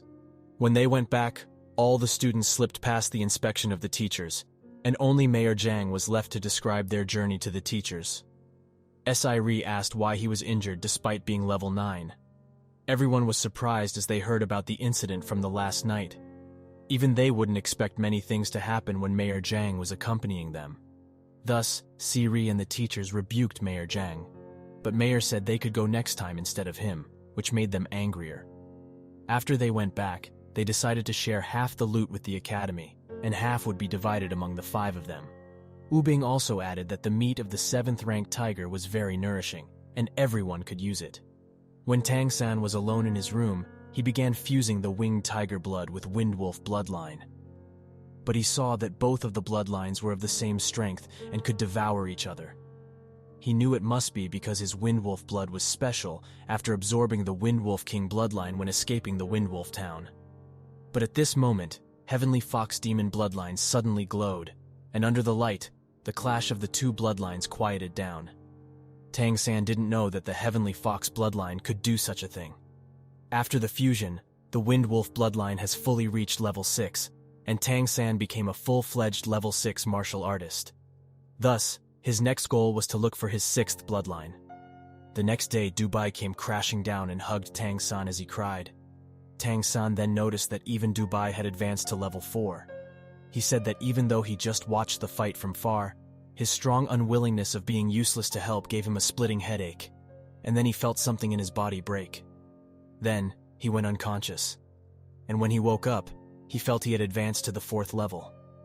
Tang San then told Dubai to wait in his room as he wanted to inform Director Guan about him. When the director heard it, he was happy that Dubai was able to finally break through. Dubai then asked Tang San if he could still continue to practice Purple Demon Eyes. Tang San nodded and said Purple Demon Eye could also be used in combat, as he demonstrated a mental oppression attack with his Purple Demon Eyes. Dubai was surprised to see Tang San's spiritual strength, which became even more powerful. Tang San said it was because of the Purple Demon Eyes, and added that it could also be linked to him being a level 6. When Dubai heard that Tang San broke through to the 6th level, he felt as though his breaking through to the 4th level didn't have any meaning. The next day, when Madame Mu Yunyu called out Tang San for his decision that almost killed all the talents of the academy, Director Guan intervened, praising Tang San for his brave and adventurous spirit, which made Miss Yunyu dumbfounded. She was surprised since they all agreed to criticize Tang San previously in the meeting. Later, Director Guan told everyone about the process of encountering the level 9 Winged Tiger King and the victory against the peak level 7 Winged Tiger, which made the other students shocked. Then Director Guan announced that as the reward, the Academy wouldn't take anything from the hunt, and the loot from the 7th-ranked tiger belonged solely to the 5-man squad. The group was happy hearing it, but Miss Mu Yunyu dragged the director away and bickered for a while. Then, Miss Mu Yunyu came back and asked Tan San to not level up to level 7 for the next 5 years, as his body wasn't mature enough to lay the foundation for the 7th rank. And if he forcefully broke through, his potential talent might get damaged. Tang San nodded, and said that he also felt pain when breaking through the 6th level, as his body almost could not take it. Thus, Mu Yonyu told Tang San to make his body stronger by even more arduous physical training and build the foundation for the 7th rank. 2 days later, the good news came one after another, as Gu Li and Cheng Zi broke through to level 5. Then, Wu Bingji sold the loot and divided the money, and each person received 5 elemental coins. Tang San, as the person who contributed the most, got 8 elemental coins, 300 spirit horn coins, and 10,000 demon coins. Everyone was overjoyed by the gains, especially Dubai, who felt he gained money for doing nothing, and he again asked if they would go hunting again. Tang San told them that they would first get stronger after digesting the harvest and the meat of the beast, then consider the next hunt. Thus, they all rushed to the store and bought many herbs to fasten their next breakthrough. Tang San chose dragon tendon fruit, which was very good for tempering the body, then chose a sapphire rattan, which was a plant-type demonic beast, and some spinel gold. When in the room, Tang San absorbed the vine's bloodline and fused with it as his 6th bloodline. Then he controlled it, which reminded him of his past life and also of Xiao Wu. Thus, after the class, he rushed to the city without notifying the academy and went to the milk tea shop, but saw that Xiao Wu wasn't there. He sat there depressed, but looked back from time to time for Xiao Wu, but unfortunately, she wasn't there. Thus he went to the shop and asked for 14 milk tea after handing over 14 demon coins, which somewhat impressed Xiao Wu's mother. When Xiao Wu's mother was preparing the tea, Tang San asked about Xiao Wu and found out that she had gone to a school. Tang San thanked her for getting his answer and was surprised how Xiao Wu was able to go to the monster school despite being a human vessel. After returning to the academy, Tang San distributed the milk teas. He also gave a cup to Zhang Hao Xuan, who asked Tang San if he had yet eaten the dragon tendon fruit. Tang San denied it and asked if the mayor could use his fire ability to help him build a hammer for his weapon. Mayor Zhang said that he would bring him to a blacksmith shop, and also said that Tang San's ranking in the organization would reach orange rank, but told him not to let anyone know about his rank. When Tang San was strolling in the academy town, he was thinking about Xiao Wu all the time. He also wanted to know which school Xiao Wu goes to, but he couldn't just ask Xiao Wu's mom as she might suspect. And to find her school, he must first get a detailed map of Carrie City. In his room, he ate the dragon tendon fruit, and immediately after, the fruit began to emit a green energy, and at the same time, improved and cleansed his meridians. When he finished his digestion of the fruit, he was left with a sticky dark substance all over his body. Even the place where he sat was filled with dirts, meaning that his meridians had been cleansed. Thus he took a bath immediately. After he dressed up, he met with Dubai, who also ate the fruit.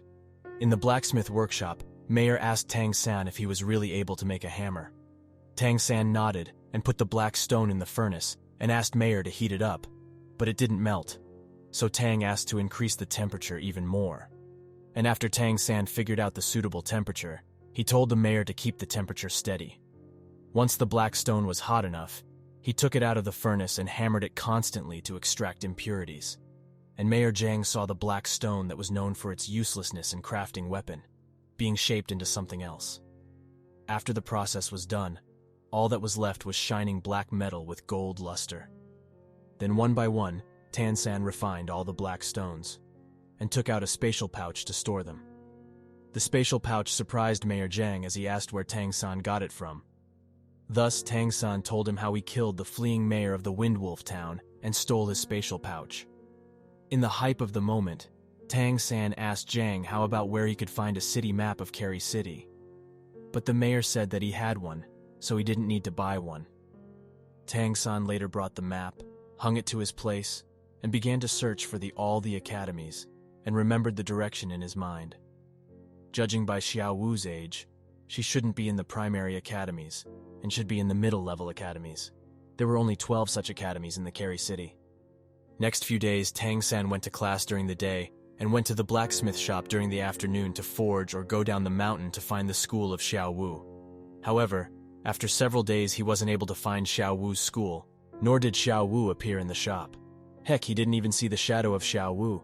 He noticed that these academies dismissed students every day at dusk and didn't provide accommodation at all. This meant he must look for academies that provide accommodation since Xiao Wu doesn't go back home. But the good thing was his hammer crafting was going well. He had already made a pair of forging hammers with the black gold ore, in a way that suited him the best, which made it easier to forge other weapons afterward. Seeing Tang San's forging skills, he was given a special workshop by Mayor Zhang. That day, the training team that went hunting was back. Their injuries were not serious, but their morale dropped sharply. Dubai happily came to Tang San's room and informed him that the hunting group, this time, only hunted a level 4 beast, which was far worse than their record. Thus, Tang San kept repeating his routine of going to the different academies as a guard, and look for Xiao Wu, and sometimes going to the blacksmith shop. Time flew by, and soon Tang San became 10 years old. The increase in his strength in the past year didn't bring him happiness, as his main goal of finding Xiao Wu was left incomplete. But that day, he saw Xiao Wu in a school he didn't expect. He didn't think she would attend the Carry Academy, where only monster races from nobles were allowed to get admitted as official students. Just when he was thinking of how to approach her, a guy attacked him, asking why he kept looking at the prince. So Tang San dodged the attack. But the blonde guy ordered the lackey not to fight. Xiao Wu also noticed Tang San but was unfazed as the group left. But Tang San was in Cloud 9 as it was more convenient for Xiao Wu to be at Carry Academy, since he could take the task of going to the Carry Academy for sparring. When he told that he wanted to spar with the Carry Academy, Wu Bingji said the mayor wouldn't approve of this. But Tang San then told him that he had a hidden weapon that could kill all the monster beasts below level 6 instantly. Later, they tested the weapon, and Wu Bingji was touched by the weapon even after using all his shields.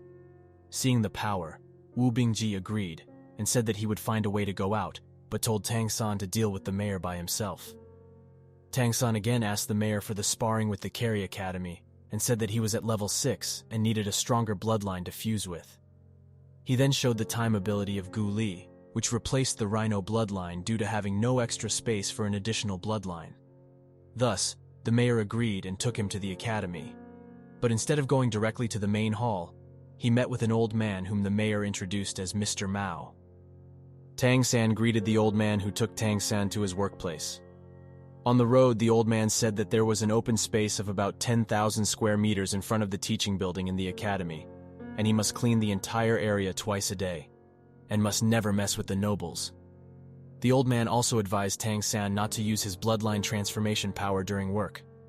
Tang San nodded and got to work. Although the work is a bit boring, he could cultivate his mysterious heaven skill there as the essence Qi was very dense in the academy. When Tang San was sweeping the floors, he constantly memorized the structure and the nook and cranny of the academy through his heavenly eyes and purple demon eyes. And if his luck was good, then he would be able to see Xiao Wu. Back in the academy, Dubai complained, saying he could no longer improve after the last time he broke through to the 4th level, and said that he couldn't get the stimulus like last time whenever he wanted. Thus, Tang San grabbed Dubai by his neck and made him felt threatened to stimulate the bloodline. At that time, the Heavenly Demon Fox bloodline activated and resonated with Tang San's own Heavenly Demon Fox eyes, filling Dubai with spiritual energy. In the meantime, Tang San's Heavenly Demon eyes also absorbed the luck. After the night's rest, Dubai recovered his spirits and practiced the purple demon eyes together with Tang San. After the training, Tang San added that purple demon eyes is very suitable for him and will be one of the most life-saving abilities in the future. After that, Tang San went to the Carry Academy again. Perhaps due to the luck he absorbed yesterday, he felt from the bottom of his heart that he would be able to see Xiao Wu today. On the way, the old man praised Tang San, for he did a good job cleaning yesterday, and added that the dean also came to the old man and complimented him. Sure enough, his Heavenly Fox Demon bloodline is again showing its luck charm. Soon after, a guy came and called out for the old man and said that the dean would check the cultivation area in an hour. Thus, they needed to clean the area in an hour. Tang San was hurriedly brought to the place along with other cleaners to the cultivation area. The cultivation area was also known as the Demon War Zone, which was divided into 2 floors, the overground and the underground. It is the place where the students of the Carry Academy have actual combat lessons. When Tang San entered the zone, he felt that there was a very powerful energy formation in that place. The old man then said that the cleaning today would not be ordinary, and asked Tang San to bring in a bucket of water. There he saw 2 groups of monster race students fighting, and in one of the groups, there was Xiao Wu, whose hair color changed after she used her peacock bloodline power. When he was fascinated by Xiao Wu's new transformed look, his head was smacked by the old man, who said that they would be in trouble if they didn't clean up. But Tang San was surprised, since her monster transformation ability was of the peacock race, the same as the city lord. Again, that blonde guy that was with Xiao Wu was still there, and also, the bear-like fat guy was there, and all of them were fighting as a team. The blonde guy was from the Golden Lion bloodline, and had the cultivation base of level 8, whereas Xiao Wu was of level 7.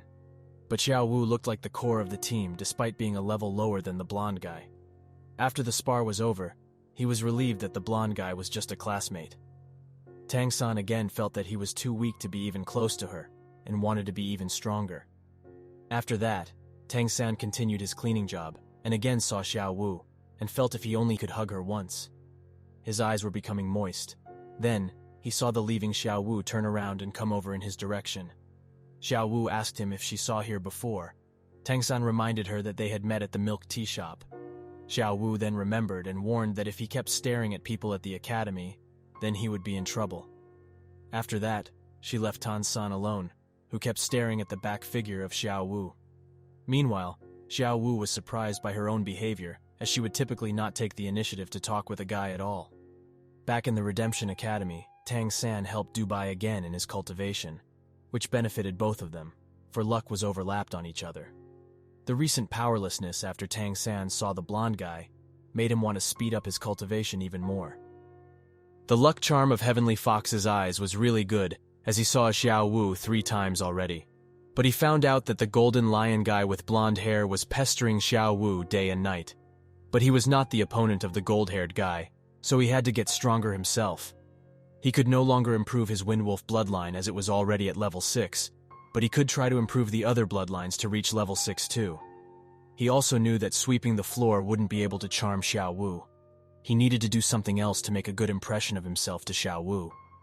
Thus, under cover of the night, Tang San carefully observed the defensive array of Carey Academy and was looking for a chance to bypass the protective barrier. He heard that students sneak out to play through the back door from the academy. Thus, if they could slip out, then they should be able to slip in too. With masks and clocks covering him, he followed the drunk students and slipped through behind them. When he was inside the academy, he went into his main target room, which was the treasure trove of the academy. Time ability and Golden Peng's flight ability and Flash Leopard's speed working together made it possible for Tang San to come this far. After getting in, he used his heavenly eyes to see through the alarm array and other protective arrays. He knew it would take time to study, so he sought the core of the formation first. After using his Heavenly Demon Fox ability, he was able to avoid alarms and traps. Inside he saw 6 vaults, each of which contained rare items. But he didn't rush in greed but looked nearby for any guards or traps. An hour later, Tang San already got a primary understanding of the arrays of the treasure trove and was sure that the core of the array was within one of those 6 boxes. For the time being, it was hard for him to open those boxes, so he looked around and opened the lockers outside, where he saw herbs, rare metals, but he didn't take them immediately, and was hatching ideas to reap more benefits. The next morning, Manager Hu noticed that the treasury door was open. Thus, he panicked and shouted at the guards. Then he looked around here and there, but found out that nothing was missing. The following week, Tang San didn't sneak into the academy treasury. Instead, he studied the arrays of the treasury when free, and during this period, he saw Xiao Wu twice along with the Golden Lion bastard. A few days later, after being blessed by Dubai's luck, Tang San once again went to get into the academy, but he was attacked by a student of level 8 who had some kind of lightning bloodline. Tang San was confused as the luck imposed by Dubai didn't work. Tang San was unable to escape as there were too many lightning bolts. Thus, he used his time ability and paused the lightning attack while he escaped. The students were very surprised to see a level 4 leopard bloodline was able to escape them who were at level 8. When Tang San escaped, he understood that luck didn't fail him as he was in no real danger, and under the pressure from the previous chase, his heavenly demon bloodline had reached level 4 too, which was a much better reward than just infiltrating the academy for a short while. Not only did the thunder attack didn't cause any damage to him, but the lightning ball exploded beneath the attacker's feet. which was all the miracle done by the level 4 of the heavenly fox demon's eyes. But the price for these looks was a strong consumption of spiritual strength. Thus, Tang San used his mysterious heaven skill to replenish his lost spiritual energy. When the sun rose, he returned back to the academy to sweep. Tang San also found out that he could clearly see energy fluctuations in his vicinity, which would greatly help him to control the alarm array even more proficiently. Then, he saw Xiao Wu again with the blonde guy, as he asked Xiao Wu if she wanted to go to the Kerry mountain range too. He also said that the teachers wouldn't say anything if she was with him. Xiao Wu first declined, but agreed later since the blonde insisted. But Tang San thought otherwise, as he thought that the blonde guy must have had other intentions. Tang San knew that going in the mountain meant they would have to live and sleep together for defense against monsters, which Tang San would never let happen. Thus, he went back to the Redemption Academy and told Mayor Zhang that they should go to the mountains for cultivation again. Mayor reprimanded him, saying how could he forget the dangers he faced last time. But Tang San said that they would not be facing level 9 monsters every day, and since everyone's strength improved, it would be much easier than the last time. Thus Mayor agreed, and said if he could also get good results like last time, then, from the next time he would let all the 16 students train under Tang San in the mountain. Before leaving, Tang San told Mayor that his heavenly fox eyes had reached level 4 last night, shocking the Mayor again. Wu Bingji was again surprised as Tang San still wanted to go to the winged tiger territory after killing its relative. Tang San assured him, saying the Mayor would be closely following them this time. Xiao Wu went back to her home. Her mom was surprised and asked why she was back so early. Thus, she said that she would be training in the mountains in a few days with her team. Hearing it, Mom said that she should stay away from the Gold Lion family inheritors and protect herself. Then she told her mom that she had been running into a human vassal from time to time, and she could feel that he was paying close attention to her. Mother asked if it was the kid who used to buy milk tea from their store. She replied affirmatively. Thus the mother asked Xiao Wu to ask for his name and find out the vassal's bloodline. Again, after receiving the blessing from Dubai, Tang San tried to enter the academy, but this time he synced his own energy frequency with the barrier to let himself in, instead of going through the back door, and his method worked as he was able to pass the barrier. The next few days, Tang San entered the treasury and studied the lock pattern every day, and also studied the alarm array, and one day, he was able to open the vaults. After opening them one by one, he found the core of the alarm system and studied it. Everything there could be taken away by him at any time after disabling the alarm. But to be at the safer side, he didn't rush. The place was filled with spiritual qi and also had many high-level plants, which was perfect for upgrading his vine bloodline. So he absorbed the plant monster's bloodlines. He calculated that as long as he could absorb these plant-based monsters' bloodlines, it would be much purer than that of the monster bloodline. So he kept absorbing the plant-based monsters and herbs, which also nourished his body. These plants would recover as long as he didn't dry them up. Thus, it could truly become his cultivation land. He had absorbed 5 kinds of plants of level 5 to 6. The next step was to fuse them all into a single brand with the help of the mysterious heaven skill. The maximum length of these vines can be stretched to about 20 meters. Although he wasn't able to use the parasite ability of these vines, he was still satisfied with the spikes and thorns. And if he kept fusing with these vine bloodlines, then the bloodline would reach level 6 in a few days. Before the hunting training started, they were lectured by the director, who said that luck won't always be with them. Thus, they must always be careful. This time the group was even stronger than before. Tang San and Wu Bingji were both at level 6, Gu Li and Cheng Zi were at level 5, and Lucky Charm Dubai was at level 4. But Tang San was thinking of something else, as he was hatching plans of how he could watch over Xiao Wu. He couldn't be too close to Xiao Wu's group, and not too far either, in case he needed to protect Xiao Wu.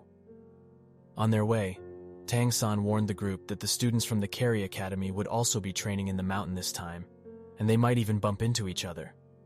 Then Cheng Zi asked if they were strong. Tang San nodded and said that the Gold Lion bloodholder from their team was at level 8, and another girl was at level 7, but possessed a monster sovereign level bloodline, and if they worked together, then they could even hold off against a level 9 monster. Tang San then gave out weapons to everyone he had previously made in the blacksmith workshop. He then said that even ordinary people could use these weapons. He gave out a tight-backed crossbow that shoots from the back and said that there was only one chance to shoot the arrow, and after that, the arrow needed to be refilled. He also gave out bracelets that could shoot arrows from the wrist, and the power of the arrow could be improved if the arrow is fused with the bloodline energy. Thus, if the caster is the Wubing Ji, then the arrows will have ice attribute, and if it's Cheng Zi, then the arrow's speed, sharpness, and penetration would be stronger, which is the default benefit of the Golden Pang bloodline. Then he gave out a crossbow to Dubai, which can be activated with Dubai's Heavenly Fox bloodline power, and could shoot up to 36 small arrows. Tang San was curious and wanted to know how these arrows would work under the blessings of luck. Then he told Gu Li and Wu Bingji that he didn't have enough time, and thus he wasn't able to finish making weapons for them, and added that they were strong either way and didn't need hidden weapons. Later, they tested the power of their hidden weapon and became shocked when Wu Bingji's ice shield wasn't able to block the attack. Thus, Tang San saved Wu Bingji from being penetrated. Tang San then added that due to the Golden Pang bloodline's default sharpness and speed attribute, the power of those arrows doubled. After that, Tang San told everyone to keep the matters about these hidden weapons a secret from the academy. A while later, Cheng Zi, who was scouting with her flight ability, came back and said that she had found the carry team, and said that there were 7 members in that team, and was 5 kilometers away from them. Then Tang San told the team to maintain a distance and follow them carefully. After nightfall, Tang San secretly headed to the carry team's camp with the blessing of luck. There he saw everyone roasting meat on the campfire, and also saw Xiao Wu sitting close to the blonde guy. But from the looks of it, Xiao Wu didn't like it either. The night passed, but nothing happened during the night. But in the daytime, Tang San felt restless, as though something dangerous was about to happen. Thus he asked Dubai if he got any bad premonition, but Dubai said that he recently didn't feel anything. And Tang San knew if the feeling of danger wasn't in their own team, then it must be coming from Xiao Wu's team. Thus, without any delay, he left for the carry team again. But tonight, he wore a mask. When the carry group was at the camp, they heard laughter coming from the sky as they saw a peacock bloodline guy called Xiao Wu little sister and told her to come with him. But Xiao Wu rejected him, saying she doesn't remember having a brother. In reply, the peacock told her that, of course, she wasn't her sister since she was a mixed-blooded vassal and wasn't qualified to have the bloodline of the noble peacock clan. Then the blonde intervened, but the peacock guy warned him to not intervene in the business of their own clan. Then the blonde guy revealed that the peacock was called Wang Yan. The blonde guy added that Wang Yan would still face the consequences for his actions, even if he was the son of the city lord. In reply, the peacock guy said that he would just bury everyone here to leave no witnesses. The blonde guy didn't cower and called Wang Yan trash of the peacock family and said that he was dreaming of beating them all by himself, and also mentioned how even his own father didn't like Wang Yan. Then the peacock guy said he wasn't alone there, and also revealed the reason why the blonde guy was trying to get close to his little sister was because his father wanted to make her one of the heirs to the throne. Wang Yan then said that he would never let mixed blood be an heir to the throne while he, as the eldest son, was going to be ignored. Thus, he just wanted to clean the mistakes of his father. The blonde guy knew that it wouldn't be easy fight, since 4 level 8 experts guarded Wang Yan. Then Wang Yan told them they could let the blonde guy and his group escape if they stayed silent and pretended that they didn't see anything. He then said that everyone knew that he had way more chance of becoming the next city lord than the mixed-blooded sister. Thus, if they didn't want to go against the future city lord, then they should do as they were told. But the blonde guy didn't take his bullshit and attacked first. In a counterattack, the guards of Wang Yan also entered the combat. Then the blonde guy's teammates engaged in the battle too, but were knocked down. When everyone was busy fighting, Wang Yan moved towards Xiao Wu and again told her that she wouldn't be killed as long as she came back. She refuted and mocked him, saying how he could inherit the throne with his fear of wolves and tigers. Just as Wang Yan was about to reprimand her back, their group was attacked by hidden arrows, and in that chance, the culprit took away their target. Thus, the guards of Wang Yan abandoned the battle and chased after Tang San, but Tang San told Xiao Wu to go away and said that he would buy some time. After Xiao Wu left, Tang San took out his crossbow and attacked them with arrows fused with his bloodline energy. Due to the effect of the Heavenly Fox's luck, the crossbows hit without exception.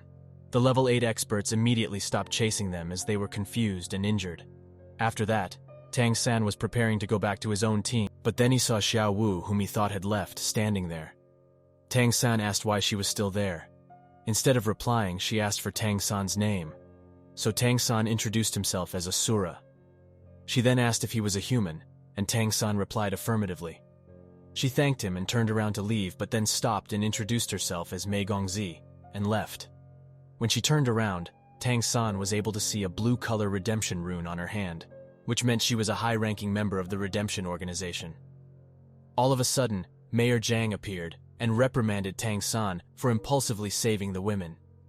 Tang San asked Mayor Zhang if he was also protecting the women from the dark. But the mayor didn't admit it right away and asked why Tang San would do such a dumb thing. Tang San shrugged and said he just had a crush on her. Mayor nodded as he said that he couldn't think of anything else.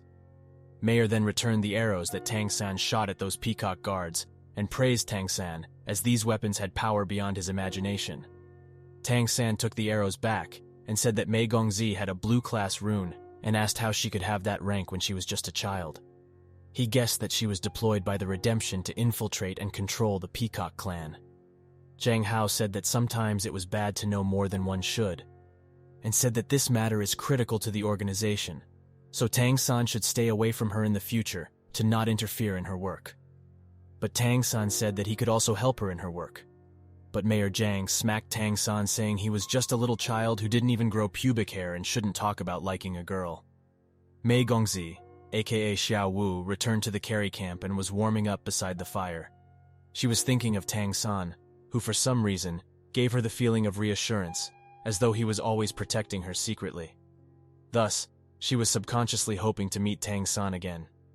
At that time, Wang Yan also returned to the carry camp and was shocked by Xiao Wu as she came back again. Xiao Wu then said she wanted to take a rest here and won't go away. Thus, the guards immediately jumped on her while Wang Yan gloated at her misfortune. But before they could touch her, she commanded all the peacock guards to kneel, and so they did, as though something was suppressing their very existence. Wang Yan was confused by the sudden turn of events and asked what she did to make them like that. Xiao Wu then said that it would be an insult to the word itself to call them an idiot. Wang Yan then understood one very surprising fact. Xiao Wu, a vassal, had a stronger peacock bloodline than all the guards and himself, making them unable to deny her commands.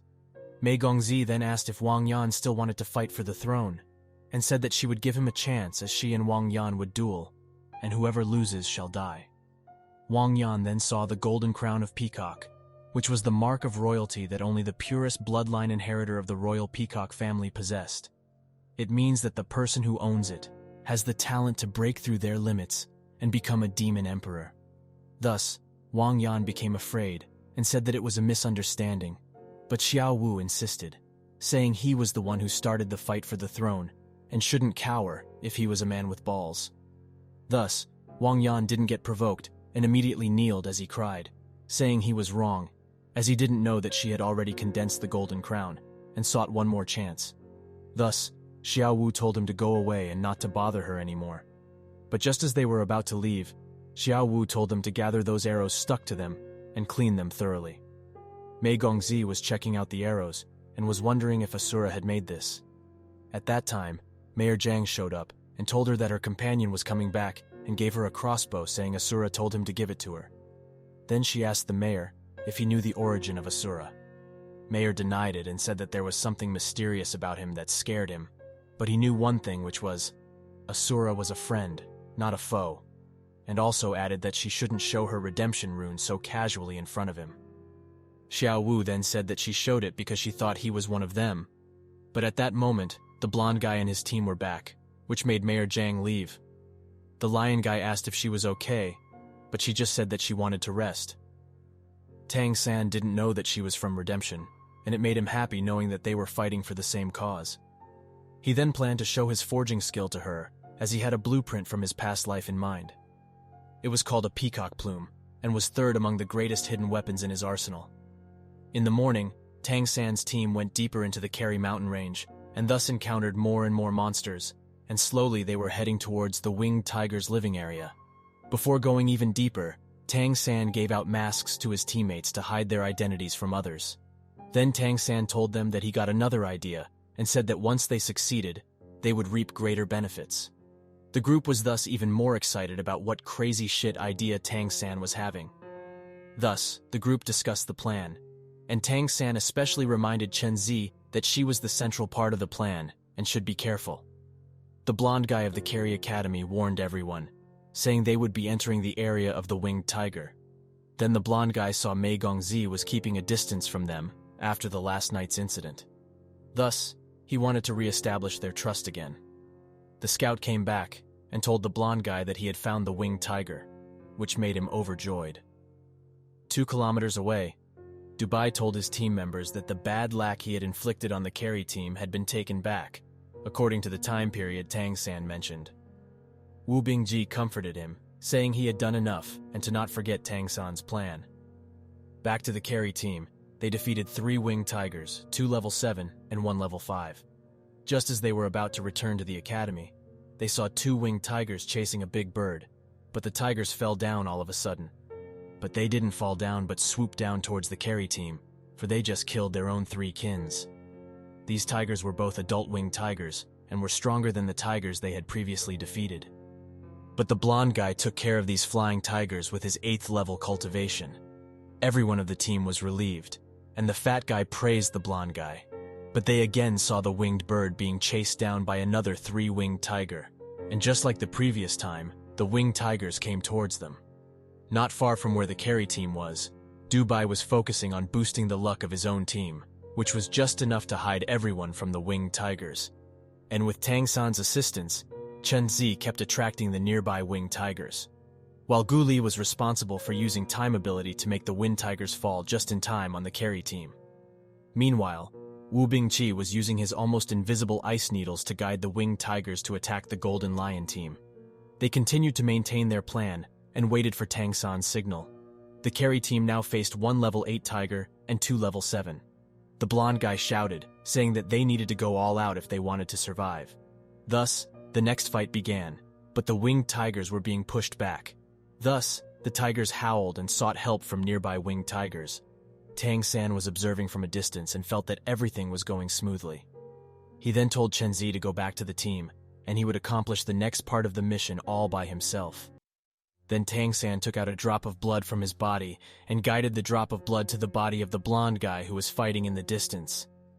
The blonde guy was frustrated for not being able to kill the tigers, even after so much time, and thus transformed into his original monster form and was about to finish the tigers. But just at that moment, he heard a loud shout coming from the forest, which almost made the blonde piss on his pants. After that shout, the Carry Academy team didn't dare to kill the tigers, and under the leadership of Song Junhuo, aka the Blondie, escaped through the forest. And behind them was the Tiger King, who was attracted by Tang San's blood essence chi. There was also the group of winged tigers that was summoned by the Winged Tiger King. Tang San used his blood essence to attract the Winged Tiger King, but he didn't expect to attract all the winged tigers in the area. Nonetheless, he knew Xiao Wu would be unharmed with her powers, thus, he didn't worry. Later, Tang San returned to the battlefield where the Carry Academy killed the tigers and captured the injured level 8 and the 2 level 7 tigers, then chased in the direction of Winged Tiger King.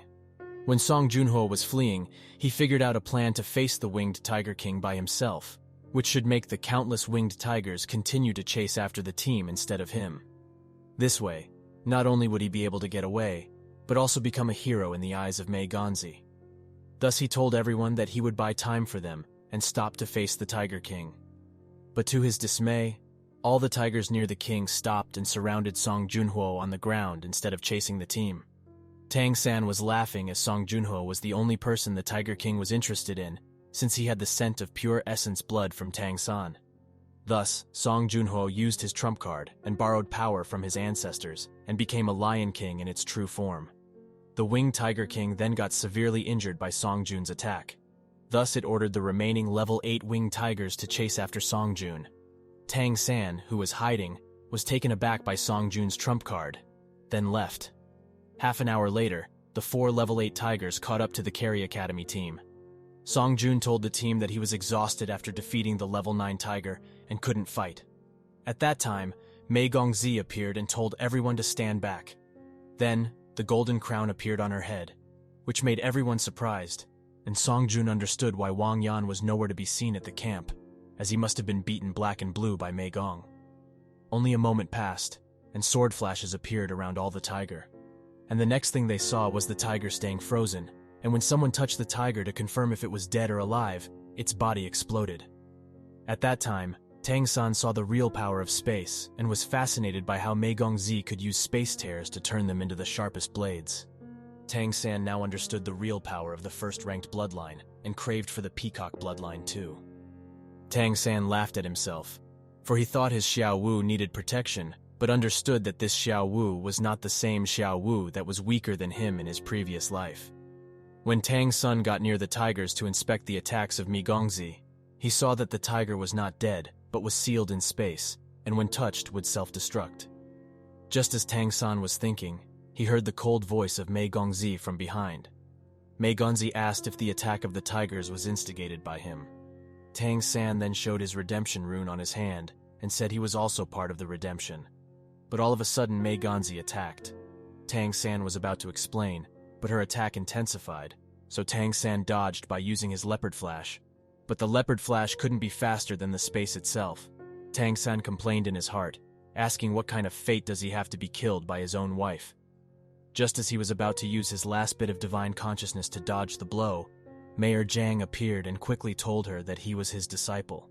But Mei Gongzi asked how did a disciple in orange rank know about her identity in the redemption organization.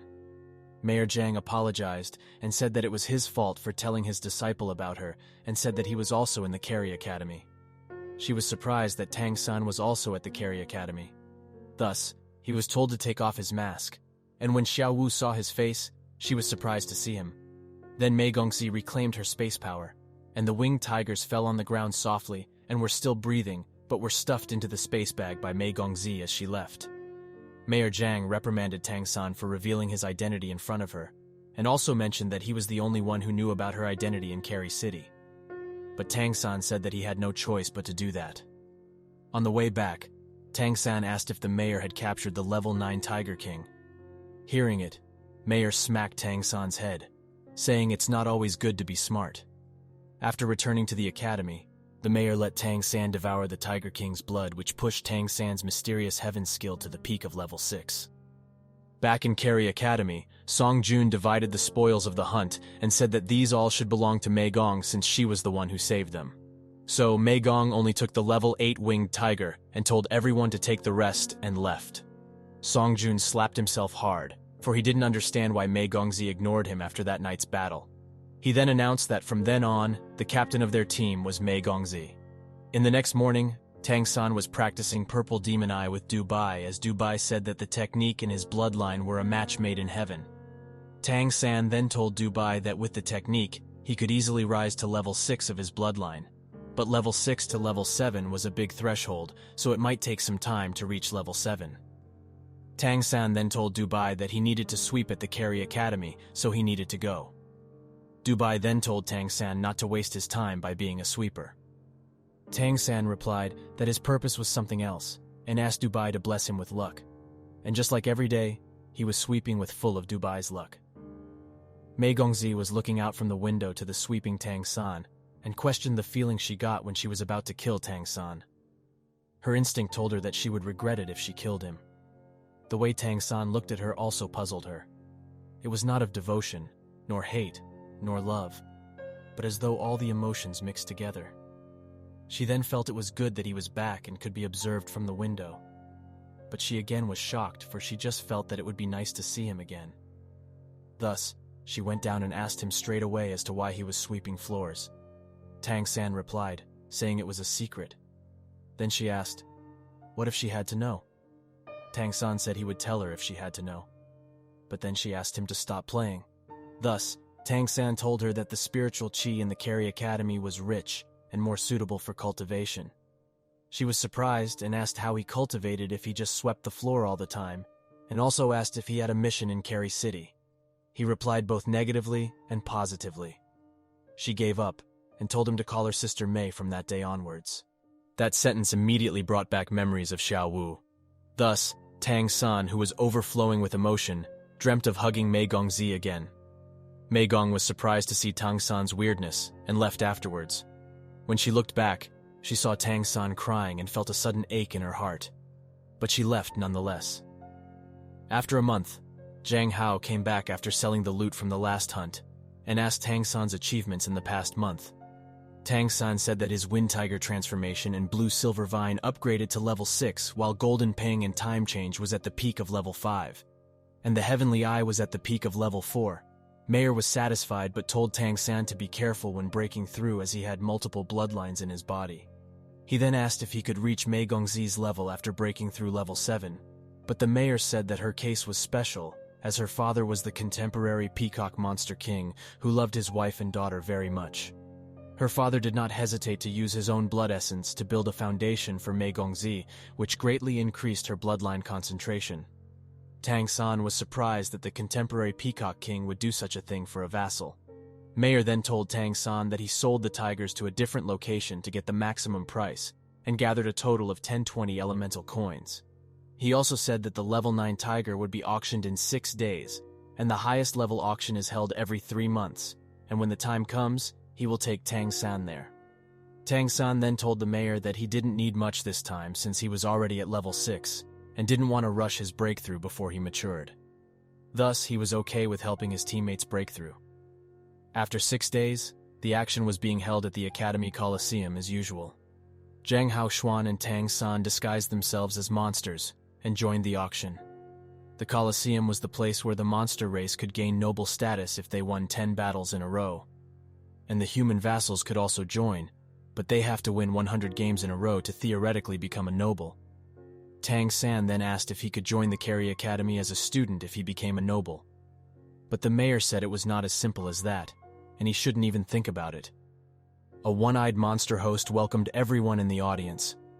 Mayor explained that the monster was a level 9 expert from the one-eyed monster family and was once committed a serious crime and was captured.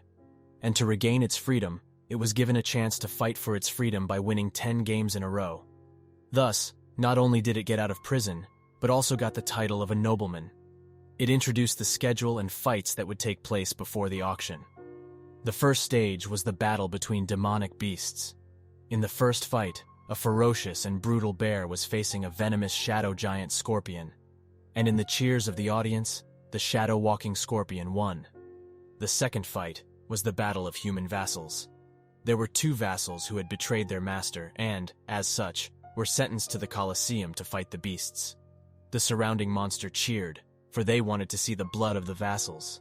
The one-eyed monster said that the winner would be able to get out and live if he killed the loser. But they didn't attack each other, but instead attacked the one-eyed monster, but were caught by the monster as it pinched them to death.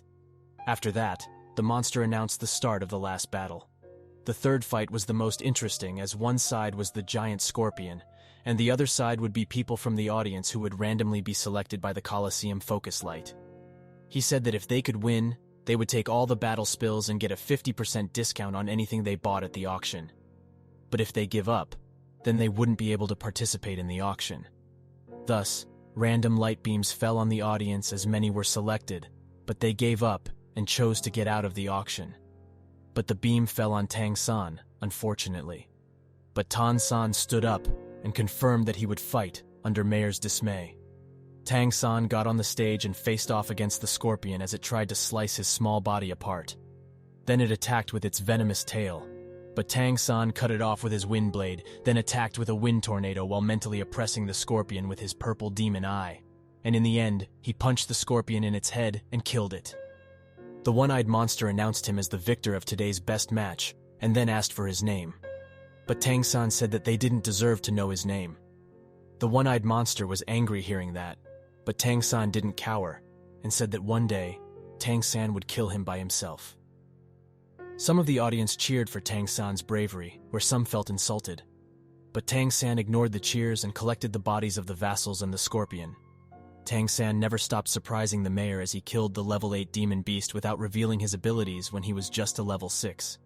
Soon after, the auction started as a girl of Red Fox race introduced herself.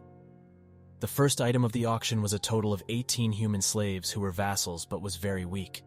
But due to being from Fox bloodline, they inherited the natural charm of the Fox race, making them perfect sex slaves.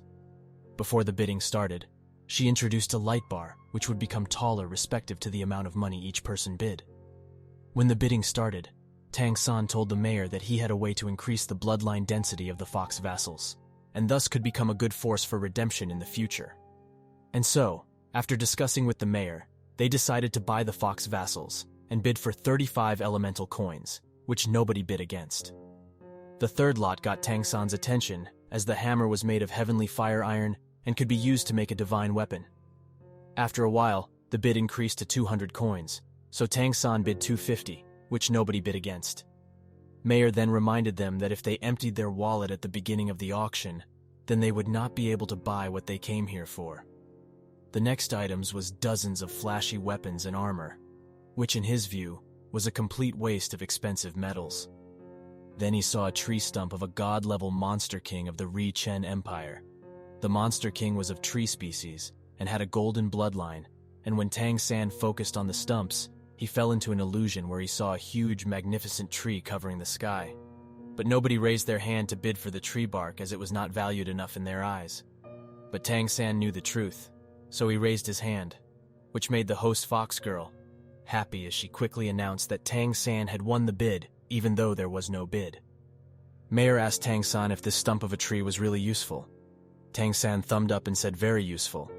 Next was Tang San and Zhang Haoxuan's main goal, which were purple yang fruits, very useful for improving spiritual cultivation.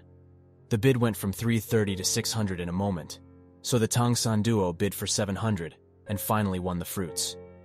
Not only Dubai needed it, but also Guli, Chenzi, needed this fruit. The next items were full of climaxes. There were also bloodlines sold to increase the density of one's bloodline. But the prices were as high as the sky, ranging from 8,000 to 9,000 universal coins. Then the last item was shown, and the fox host said that even the city lord came to witness the historical moment of the auction. She revealed a bloodline that came from one of the supreme powerhouses, the bloodline of the Rainbow Deer Emperor. In that blood essence, there is a drop of the Demon Emperor's blood, which can greatly boost one's bloodline talent. The Rainbow Emperor was also known as the Elemental Monster Sovereign, but it was a pity that the Seven-Colored Deer clan had very few members. Bids of 100,000 were heard right from the get-go, reaching millions in a moment's notice. At the auction room, City Lord asked his daughter Mei Gongzi if the ancestral court really valued their Carry City to give them just a drop of the Rainbow Deer. Mei Gongzi replied, saying it must be because they underestimated their city. Just at that moment, bid reached 51 million, but both parties suddenly canceled the bid. Hence, the host again explained that this was the last of the Rainbow Deer's blood, and nothing was more precious, and they might regret not buying it. Mayor asked Tang San if he had figured out the reason for the bid cancellation. Then, a cold hum was heard in the entire auction room, and the host of the auction quickly finished the bid. The behavior of the host was really weird, but the blood of the great Rainbow Deer Emperor didn't seem that simple. After the auction was finished, Tang San put all the items in the storage bag after paying. Mayor Zhang told Tang San to leave by himself since he needed to take these fox vassals with him. After returning to the vicinity of the Carry Academy, Tang San changed back to his normal clothes. Then Mei Gongzi called him abruptly and said that she knew it was him in disguise, and asked if he was really the one that bid for the Red Fox vassals. Tang San nodded and said that it was Mayor Zhang that bid for them. She then said that it was beyond her expectation that he was able to defeat the 8th-ranked giant Scorpion, and he now had the qualification to become her valet in Carry Academy. Tang San happily agreed while addressing her as Sister Mei. Tang San was in cloud 9 after that moment since he knew he got one step closer to Xiao Wu. After returning to the academy, Tang San took out the items from the auctions. After checking out the purple fruits, he inspected the fire iron. But he wouldn't be able to make a divine weapon before he broke through to the god rank, and he could only temporarily refine the hammer for now. First, he stimulated his spiritual strength and imbued it into the fire iron to recognize its owner as Tang San. After the spiritual link was established between him and the hammer, his spiritual sea felt warm, but the volume shrunk by 1/3, which was the result of spiritual energy getting denser and stronger. Tang San then understood that if he had more fire iron essence, then he would have enhanced his spiritual sea even more. When Tang San got out of his spiritual zone, he saw Mayor Jiang, who told him that he had been meditating for 7 days, and thus was guarding him. Mayor Jiang then asked Tang San if the hammer in his hand was special, since rays of light flickered in sync with his breathing rhythm. Tan San nodded and said that the metal ore in the hammer could help nourish spiritual strength and help Tang San to purify and condense his spiritual sea even more. When Mayor Jiang was about to try it too, the hammer lit up in fire and came back to Tang San, so the mayor asked if this hammer already recognized Tang San, and was surprised since only divine items could recognize owners. Tang San said that it was not a divine item yet, but unexpectedly his spiritual strength could be connected to it very quickly. Tang San then gave Mayor Jiang the purple fruits to distribute to his teammates. 5 for Dubai, 4 for Guli, 1 for Wu Bingji, and 1 for Chengzi. He said that he would keep 2, and Mayor Jiang could take the last one. When he went to Carry Academy to sweep, Sister Mei asked why he didn't come to work recently. Tang San apologized for making her wait, but Sister Mei rebuked, saying she was never waiting for him, then asked if Tang San was free that night and asked to go out with her. Tang San agreed immediately. Later in the evening, she came back dressed up for the night's tour, and Tang San was staring at her gorgeous look. When asked where Tang San was looking, Tang San said that her waist is too thin and she should eat more, which earned him a smack in the head. Tang San apologized and said he was wrong and hurriedly followed Sister Mei. The duo later went to a small restaurant where she asked about his bloodline and asked his cultivation base. Tang San said that he was at the peak of level 6 and had Windwolf blood. Xiao Wu asked how could a 6th-ranked peak kill an 8th-ranked giant scorpion, and asked if he, by any chance, had other bloodlines. But Tang San asked how a person can have more than one bloodline. But she insisted and said that she would keep it a secret, and this matter was related to the future task that she would assign to him. But he didn't reveal it, but just said that his spiritual control was much better than others, as he turned the thick wind blade into a thin, needle-shaped, dense blade. Thus she wanted to test his spiritual strength, but was reflected by Tang San's spiritual strength, and almost fell. But Tang San caught her. She was surprised seeing that even her wasn't able to compare to Tang San's spiritual strength. Then Tang San asked what task she needed to assign to him. She said that she didn't have any task and just wanted to see his abilities. But Tang San insisted, saying he could do anything if given enough time. But she shook her head and said that he had very strong spiritual power. Thus he must work harder to be the future hope of the organization. She then warned Tang San not to go into the Carry City for the next few days, since it would be dangerous in the city. When Tang San left, she was again surprised by her own behavior, as she didn't want to assign the task to Tang San since it was too risky. But Tang San also knew that she must have called him to assign a task, but after seeing his talent, she dropped the idea. But how could Tang San just back off like that?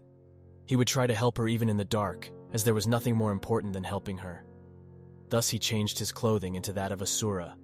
He then followed her while staying out of her detection range. Even though Mei Gongzi was very strong, but in terms of spiritual perception, he was stronger and wouldn't be discovered by her. Feeling the space fluctuation in the air, Tang San trailed Mei Gongzi and went into the mansion of the noble Vajra bear. Tang San noticed that Xiao Wu had been lurking in the mansion for so long, and if it was to assassinate someone, then it was too reckless for her, as her identity would be revealed by her space powers for lingering about so long. Then he saw her take action as the bear was pierced with crossbows that Tang San gifted her. The arrows were filled with poison and space power, which immobilized the bear from head to toe, and as the finishing blow, she used her space tear technique to slash the neck of the bear. When the bear was dead, the surrounding guard noticed it immediately and began ringing the alarm throughout the mansion. She then got out of the mansion safely and was surprised by Tang San, who returned the arrows that she used to kill the bear and said that it wasn't a good idea to leave the arrows in the field, as they could be traced back to her. She then asked who he really was, but Tang San said that it didn't matter, and said that he was a human with the same goal as her. He also revealed her second bloodline, and said that it wouldn't be enough cover to hide the space power from the assassination attempt. As soon as he revealed it, she attacked Tang San as her greatest secret was exposed. But Tang San also revealed his Blue Emperor Vine bloodline, and said that he was just like her, but had more than just 2 bloodlines. He then told her to trust him since they had the same powers and goals, and said that he also attacked the bear, which made it easy for her to assassinate it. Thus she told him to take off the mask, but he said that he couldn't. but he would let her see his face someday, and added that if there was anyone in this world that didn't want to harm her, then that would be him. Before leaving, Tang-san told her to stand at the door of the Carry Academy with milk tea if she needed any help in the future. When the mayor asked why he left the academy every night, Tang-san replied, saying he goes to the Carry Academy as the spiritual key is dense there. Mayor asked how does he get in since there was an array, but Tang-san said that he could crack the array and get in any time. Mayor Zhang was dumbfounded and said he was unsure of their relationship, as the student knew much more than the teacher. Tang-san then asked Mayor to arrange the Fox Girls, as he would try to stimulate their bloodline by using the golden stump that they bought from the auction, and requested the mayor to find a place with a lot of life force in the Carry Mountain range and build a place hidden from the world for the Fox Girls. Mayor nodded and said he would notify him when the job was done, but asked if Tang-san could make more of the crossbows, as it might help the academy if the academy faced any danger afterward. Tang-san agreed and left. The next few days life returned to normal, and the mayor brought Tang-san to the place he had prepared for the Fox Girls. There was a mountain with a waterfall, and behind the waterfall was a cave. After entering the cave, he saw the Fox Girls, and Mayor introduced Tang-san as their new master. Tang-san was surprised by being called master, but the mayor said that it was the best way to stabilize their loyalty. So Tang-san also asked the Red Fox Girl's name, and found out that she was called Hong Yu, and the rest of them were named in numbers, from Red 2 to Red 18. Tang-san nodded and said that if they listened to his orders, then they would be able to have a bright future and would escape the haze of slavery. Later they were brought outside, where Tang-san asked the mayor to keep guard so he couldn't be disturbed when setting up the array. Tang-san then took out the golden stump and began to draw the spell for the formation arrays that he studied in the Carry Academy treasure trove. After more than an hour of a complex drawing, the array shone with golden light. Next he took out all the stumps and planted them at every major point of the array, which frantically let the array absorb the surrounding chi. Tang-san then told the Fox Girls to meditate within the 3 meters of the spell formation from that day onwards, but warned them, saying they shouldn't even attempt to enter the formation, nor could they touch anything in the formation. When the mayor asked what the reason for the spell was, Tang-san said it was to plant and revive the golden tree. He added that the monster race didn't understand its value, and the most useful ability of the golden wood was to gather life force, and coupled with the spirit gathering array, the absorption ability of life force could be accelerated even more. Mayor was shocked and asked if Tang-san could sell the formation blueprint to the organization. Tang-san nodded and said that he would teach Zhang the array later.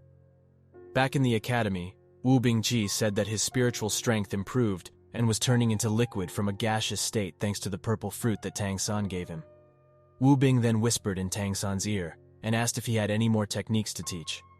Tang-san then said that Wu Bing could try to learn more complex techniques, which would let him blast his ice in mid-flight. Wu Bingji was happy and learnt the technique attentively. After that, Tang-san went to Dubai and checked on him about the effects of the 5 purple fruits. Dubai said that he just ate one of the 5 fruits, and if he ate another one, then he would be able to break through to the 5th rank. And Dubai's spiritual strength in the 4th level was comparable to the ordinary 7th ranked monsters. Chunzi had also broken through to the 6th rank, and Guli's strength also improved, and he was close to breaking through to the 6th rank. 2 days later, Tang-san came back to the Carry Mountain waterfall and gave Mayor Zhang the blueprint of the life force gathering array. Mayor Zhang, after seeing the blueprint, said that the organization would reward him greatly for this array. Tang-san then said if he wanted to ask something, then it would be high-level heavenly foxblood for Dubai. Mayor said that it would be very difficult, but he would try his best. 2 weeks later, Shao was finally holding a milk tea in front of the academy gates, meaning she needed help from Asura. Thus Tang-san disguised himself in Asura and told her to go to her little inn to talk. In the inn, she said that they were going to kill the leader of the Windwolf clan, and added that there is no god-level powerhouse in the clan and thus should be safer. She then said that the day after tomorrow is the annual sacrifice ceremony of the Windwolf clan. Thus, they need to act after the ceremony. Tang-san was dumbfounded and called her stupid little girl. She was angry, but Tang-san then said they could start by poisoning the food. But she said that poisoning wouldn't work against the powerful monsters. But Tang San said that he had a very potent poison in mind, so it shouldn't be a problem. Later, Mei Gongzi went to see her mother, Su Qin, and told her about what happened earlier with Asura. Su Qin asked if the mayor really trusted Tang San that deep. Mei Gongzi nodded. She then said that her cultivation had been stagnant recently, and the speed of improvement had slowed down. Su Qin replied that it was normal for it to slow down when one reached the 7th rank, as the higher one climbs, the harder it gets. She then asked Mei Gong if Wang Qin, the city lord, had come to her lately. Mei Gongzi nodded and said that Wang Qin seemed to be a bit nervous about her progress in cultivation after the auction. She then said from Wang Qing's behavior, it could be concluded that the city might face a huge crisis. She then told her mom that she would let her see Asura this time, and Su Qin could decide whether he could be trusted. After Tang San returned, he helped Miss Mu Yunyun to check the internal injuries in cultivation. Then he bought several medicinal herbs and went back to concoct some poison. 2 days later, Tang San told Xiao Wu to hide at the given location in the ancestral house and wait for his order. He told her to believe him once, hence Mi Gongzi agreed. When the sun started to set, the ritual began.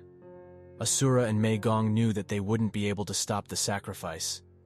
All they could do is to take revenge for those humans. Tang San went to the kitchen and was looking for an opportunity to mix the poison. Soon after, a wolf came and asked the chef to serve the wine and meat.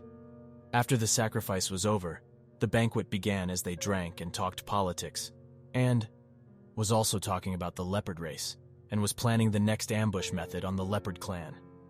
Soon after, the poison started to take effect, as everyone became dizzy and fell on the ground. Only one wolf was standing, as he was the only one who didn't drink. When it turned around, it saw Asura filled with bloodlust that seemed to have overshadowed the blood aura of the sacrifice itself, and then was beheaded. Xiao Wu then took action, and quickly eliminated the Wolf King. They didn't put down the dead bodies of the humans from the altar, as it would reveal their identity as humans, which would later incur the wrath of the monster race on the humans. When Mei Gongzi got back, she asked her mother if she had found out anything about Tang San by tracking him. But she replied by saying she didn't want to get discovered, thus she stopped following. But when she went over, she felt the breath of the wolf ancestor that wanted to protect the Wolf King. Although it was not strong, it had divinity, but at that time, Asura also released divinity, and then the surrounding bloodlust from the wolf ancestor vanished. Mei Gongzi was surprised and asked if Asura was really a god-level powerhouse. Su Qin said that she wasn't sure, but it might be possible. Not to mention the level of divinity was quite a high level. She then informed Mei Gongzi that even the poison wasn't that simple, since it took effect after a certain period of time. Then Mei Gongzi said that she promised Asura that she would trust him if the Wolf King died thus. She couldn't go back on her words. And moreover, since Asura had the same goal as her, it was best for both of them.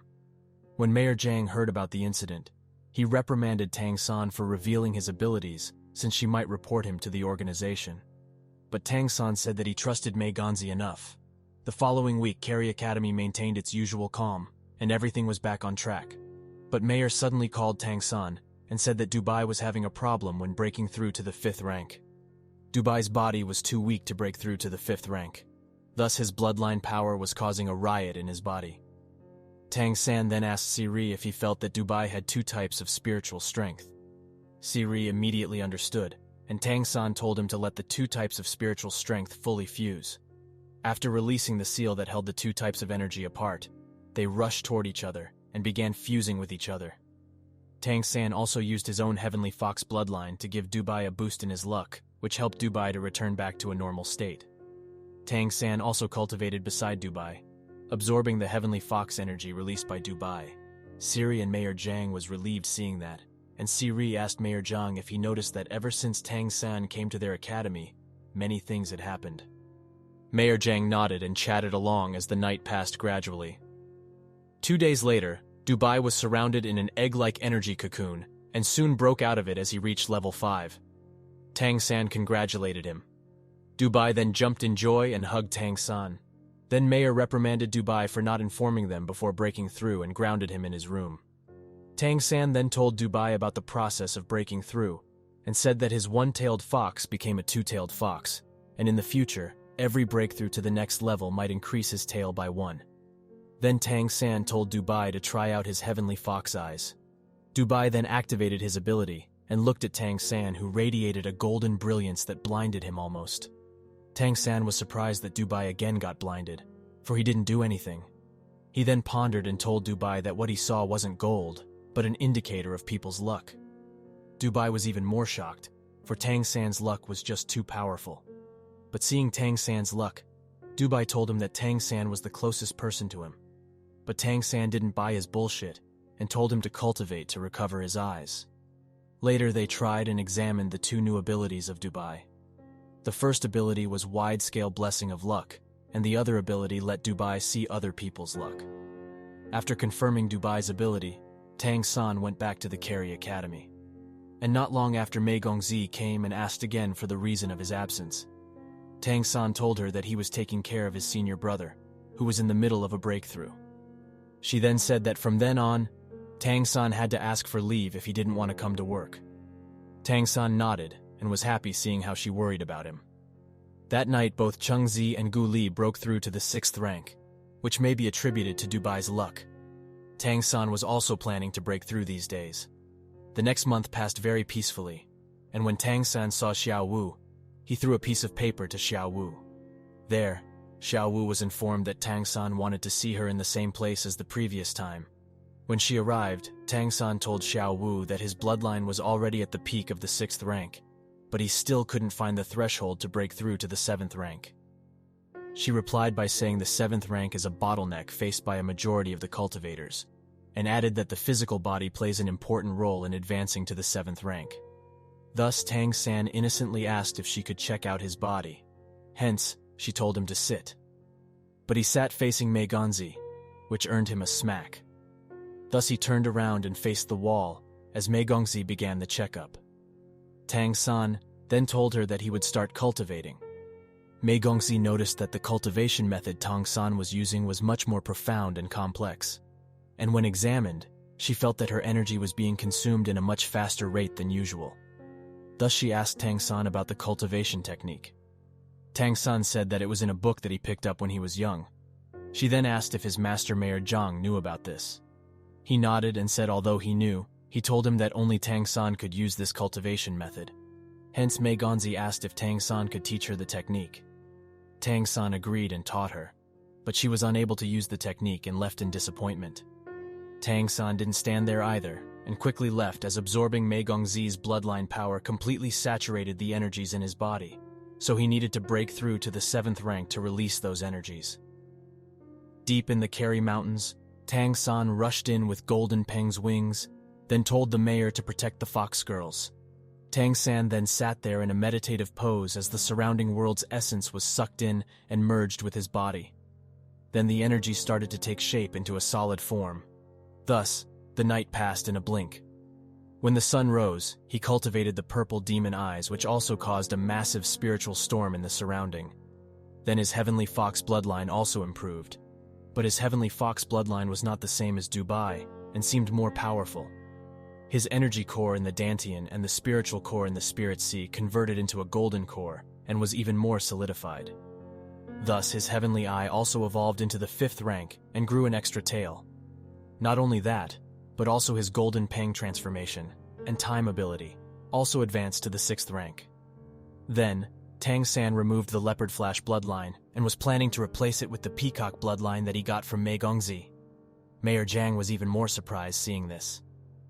It was not just a Peacock bloodline, but also with a golden crown, meaning the purity of the bloodline was very high. Such top bloodlines appear in a single human body at the same time, proving that the rise of mankind was no longer a fantasy. But at that time, the Heavenly Fox and the Peacock bloodline were facing each other, as both were the top of the class bloodlines and didn't like to share the host. But a golden silhouette appeared and calmed the two bloodlines, and as such, the two bloodlines no longer dared to confront each other.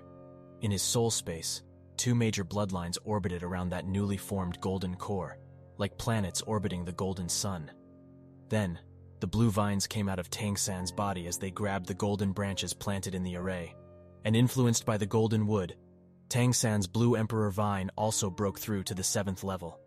But it wasn't finished yet, as Tang San turned into a heavenly fox, a time crocodile, then a golden-winged peng, a peacock, a wolf king, and also a tree species. And at long last, Tang San broke his meditation and told Mayor Zhang that this ability to change shape into monsters is called Monster God Avatar. And with this ability, he would be able to infiltrate into the monster race even more smoothly. Mayor Zhang said at this point, even if Tang San proclaimed himself as a girl, he would still believe it. The next day at the Carey Academy, Tang San saw Mei Gongzi again standing with milk tea. Thus he visited her again. The first thing Mei Gongzi asked Tang San was to remove his mask, which Tang San strongly denied and asked who she wanted to kill this time. She said that the king of the Flash Leopard. He asked if her goal was to breed hatred between the leopard and the wolf clan, and warned that the Leopard King must be alert, for the wolves might take revenge. He also added that the Leopard King might not be stronger than the Wolf King, but his escaping ability, when threatened, is stronger than the Wolf King. In reply, she said that her space ability restrained the leopard's speed-oriented ability. Tang San then said that to avoid being found out when using her space ability, she must kill all the survivors. She nodded and said that all the heads of monster races would be summoned at the City Lord's mansion, and the maximum number of attendants they could bring along was 8, and she wanted Tang San's help to lure away the attendants before she attacked the Leopard King. But Tang San said that it would be hard to lure away the gourds, it's better to kill them in one spot. Mei Gongzi asked if that was even possible. Tang San nodded and pulled out the map, and said that he would go to that place on the map to make some advanced preparation. After that, they separated. In the City Lord's mansion, the City Lord was sitting at the front of the long table as the heads of the other monster races sat beside him.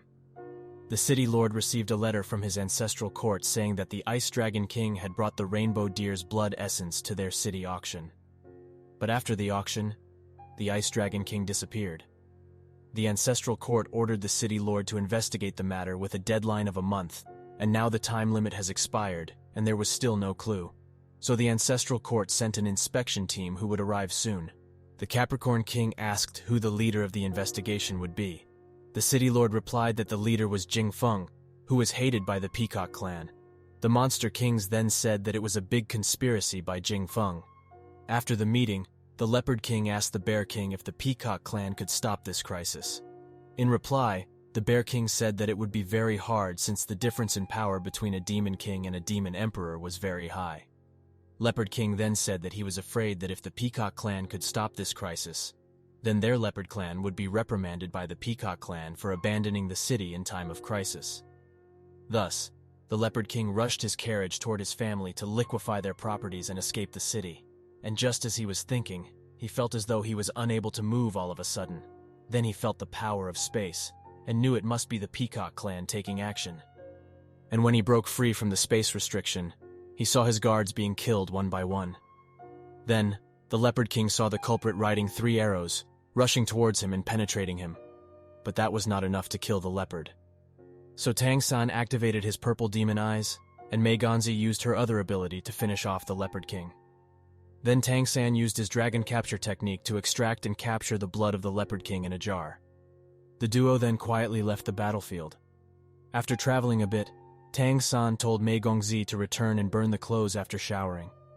Just as he was about to leave, Mei Gongzi asked Tang San how he predicted the exact place the Leopard King would get out of the carriage, and also asked if he used the power of space to block the leopard in the end. But Tang San didn't reveal anything and just quietly left. Su Qin came out and said that it must be because Asura noticed her that he left in a hurry. She then said that she asked Mayor Zhang, who was also unsure about Asura's origin, but he said that he could be trusted.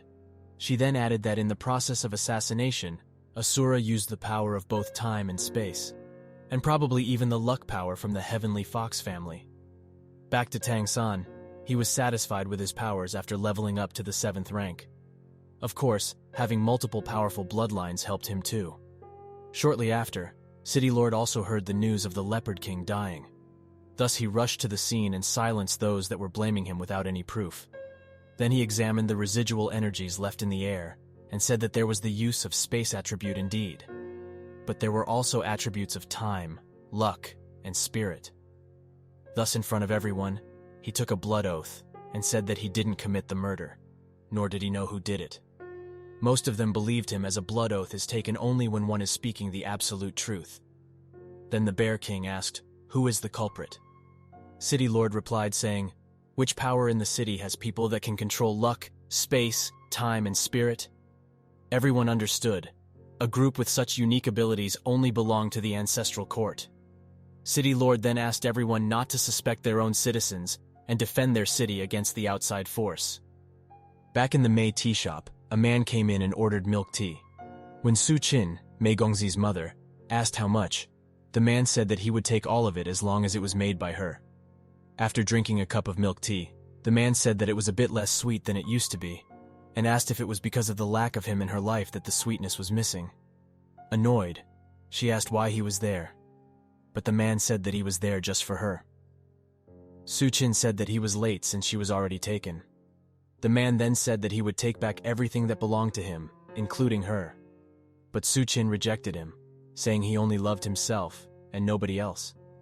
But he insisted, saying he was strong enough to protect her and nobody could stop him from taking her back. Su Qin then said, "What if she didn't want to go back?" He then asked if it was because Wang Qin was pressuring her, but she said nobody could force her, and added that she already forgot him when he left her in the first place. But he insisted that they could go back to their past relationship. Then Mei Gongzi came and called Su Qing. When he saw Mei Gongzi, he imagined that their daughter would also be this big if he hadn't left. He then said, although he regretted it, he would never give up. Su Qin then warned Mei Gongzi to go to the Carry Academy immediately, and to never go to the city without her permission. Mei Gongzi understood that there must be something going on between her mom and that man. But at that time, she saw Tang San waving at her. She then also told Tang San not to go to the city and asked about his cultivation. Tang San thanked her for the care and said that he was about to reach the 7th rank.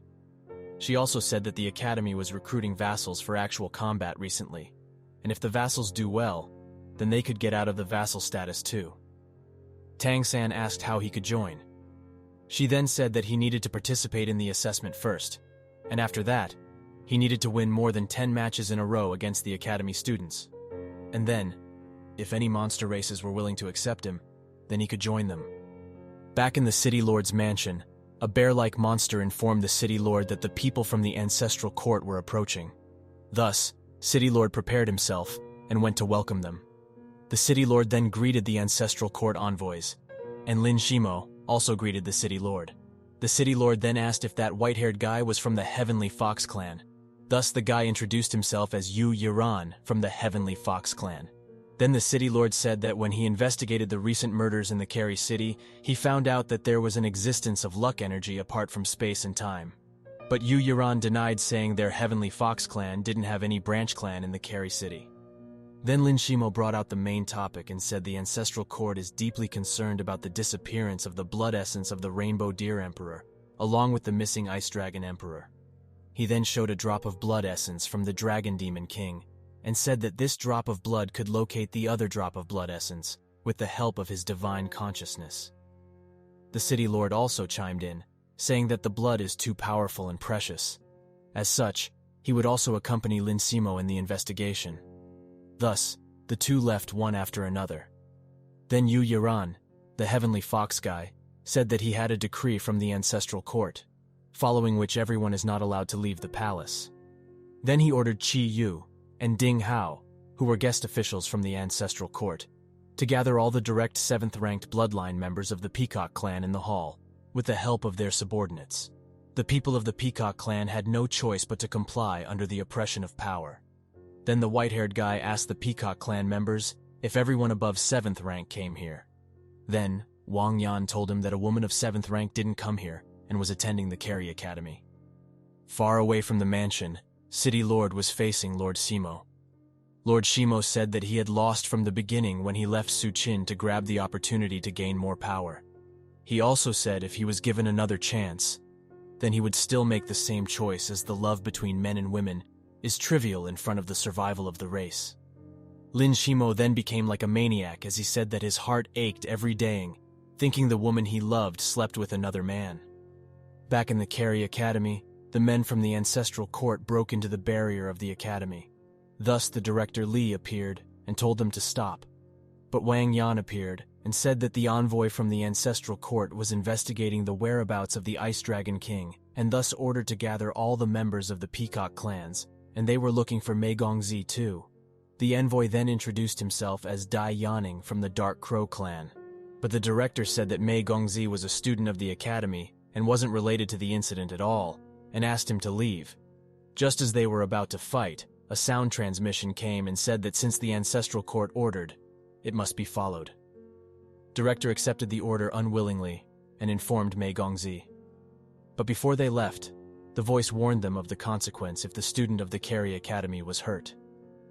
Tang San was witnessing all these from behind as he clenched the broom so hard that it broke. In the sky, Lin Shimo said that it wasn't all his fault. It was Su Qin's fault too, for not waiting for a few years. The two of them went to the forest to avoid the eyes of the people and prepared to fight. On the other hand, the envoy was taking Mei Gongzi to the city, but he was attacked by Asura.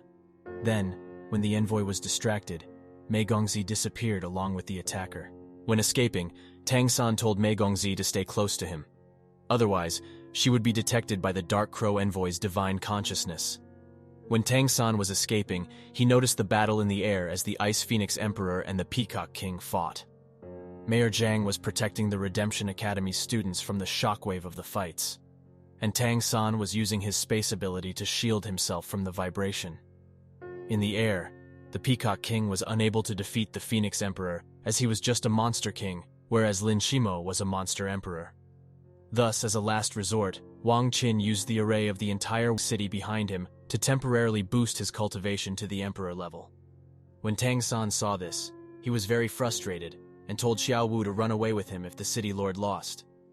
Mei Gong agreed in dismay, as she said that their Peacock clan would meet its end if that happened. Even the plan of the Redemption organization would be destroyed. But at that time, the Dark Crow guy found them. Under his aura, Mei Gongzi revealed her power, and also the golden crown, meaning she was the real heir of the Golden Peacock clan. But the Dark Crow guy was ecstatic, since if he could catch the heir, then he would surely be significantly rewarded by Lord Simo. Mei Gongzi launched the first strike but was suppressed by the envoy, and under pressure she revealed her other bloodline of White Tiger, which was another sovereign-level bloodline. But even a dual sovereign-level bloodline was not enough to get away.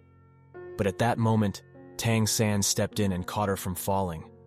Then he used his divine consciousness that stretched beyond the clouds and beneath the deepest ground. The surrounding lands, and even the whole world, seemed to be enveloped by the divine consciousness, which scared the living shit out of the envoy. Tang San then touched the envoy on the forehead, which seemed to have swallowed him whole into the void of nothingness. Just a while before Tang San used his divine consciousness, in the sky, Lin Shimo told Wang Qin to give up, and in exchange, he would spare the people of the Peacock clan by exchanging his life. But the city lord didn't give up, and when he was about to drag Lin Shimo with him to death, they saw the divine consciousness that towered above them. The divine consciousness said that it was the sea god and told everyone to leave its area. Thus they had no choice but to stop the fight. In the jungle, Mei Gongzi woke up and asked Tang San about what happened during her coma. Tang San said the battle was a draw, and both sides suffered losses, and the envoy kept tracking them, but left when the fight stopped. She then thanked Tang San for always helping her, and asked how come he was always there when she needed him. Tang San smiled and said that she would know later. Then he brought Mei Gongzi to the academy and left. On the way back, Tan San was exhausted. His divine consciousness from his previous life was almost drained, and only a trace was left. Thus he went back hurriedly and used his mysterious heavenly skill to recover his spiritual strength. Though he lost a lot in this fight, he got the space bag of the Dark Envoy, which he would sort through later. In the morning, he practiced his purple demon eye with Dubai. After the breakfast, all students and the teachers of the Redemption Academy met, and the mayor declared that for the next 3 months, no students were allowed to enter the Carry City. After the meeting, Mayor called Tang San to his room and asked where he had been during the last night's battle. Tang San said that he was worried seeing Sister Mei taken away, and thus followed her, but was suppressed and couldn't move when the big fight started. Thus Mayor smacked Tang San, then asked about Mei Gongzi. Tang San said that she was rescued after someone sneak attacked the envoy. Back in City Lord's mansion, Wang Qin was recovering from his injuries after the last night's fight, and after a while, he went to see Su Qin, his wife. Wang Qin asked Su Qin if Lin Shimo bothered her again. Su Qin didn't answer, and said that Wang Qin was the most stupid among all the monsters she had seen. He then said she was the one that forced him to cultivate after being beaten by Lin Shimo back in the day. She said that she needed her husband to be stronger for the sake of humanity. He then stood up and touched her cheek and said she wanted to help the human race, and on the other hand, the person who she loved the most was the enemy of the human. She told him to stop talking. Then Wang Qin told her to let him speak, as that might be the last time he spoke again. She looked at him, shocked. Wang Qin explained that he had overused the golden crown and the ancestral luck when fighting and thus wouldn't be able to live for long. He then hugged her, saying he could at least die for her, but added that he wouldn't die until he helped her fulfill her dream. In the Redemption Academy, Tang San was inspecting the bloodline that he devoured from the envoy of Dark Raven clan. And due to devouring the whole being of the envoy with the power of his consciousness, he was able to get an intact 9th rank bloodline. Its innate ability was atomization and lifesteal. By devouring the blood of other creatures, it can enhance the host's own cultivation. Due to the darkness of the ability, Tang San was still unsure if he should fuse with it or not. Thus, he left it alone for now. 5 days later, Tang San was able to meet Mei Gongzi, but what she told him made him sad. She said that she was leaving the Carry Academy and going to a long seclusion cultivation session with her father. Before leaving, she told him to cultivate well during that time. After she left, Tang San quickly dressed up as a Sura and appeared in front of her again. Tang San asked if she could come out during the seclusion, but she denied. Tang San then told her to stand at the gate of the academy with a milk teacup when she got out of seclusion training. Before she left, Tang San asked to give him the milk teacup that she had just drunk from, but she said he couldn't take it since she already drank it. Tang San didn't say anything more and bade her goodbye. The next day, after cultivating the eye of the heavenly fox, Tang San returned to the Carry Academy, but the old man Mao gave him a milk cup, saying a little human girl asked him to give this milk cup to Tang San. Without understanding what the teacup meant, Tang San drank the milk gulping like a little kid. Mei Gongzi then saw her father in the hall of the palace and asked how long the seclusion training would last. He then replied, saying it depended on how long he lived. Wang Qin then said that he didn't tell his clansmen about this seclusion training, and from the moment she goes into seclusion, she would become the next Peacock King. Mei Gong was surprised and told him not to rush, but he said that desperate time calls for desperate action, and her talent was much better than him and would make the Peacock clan flourish. But he also warned, saying whatever she does for humanity should not harm the interest of the Peacock clan. He also revealed how he knew that she was also a blue-level redemption member, which surprised her. But he patted her head and again asked her to make an oath to obey what he said till the last moment of her life. Thus she vowed that if she inherited the throne of Peacock King, she would never do anything that would harm the clan. Then he teleported with her to the place of seclusion,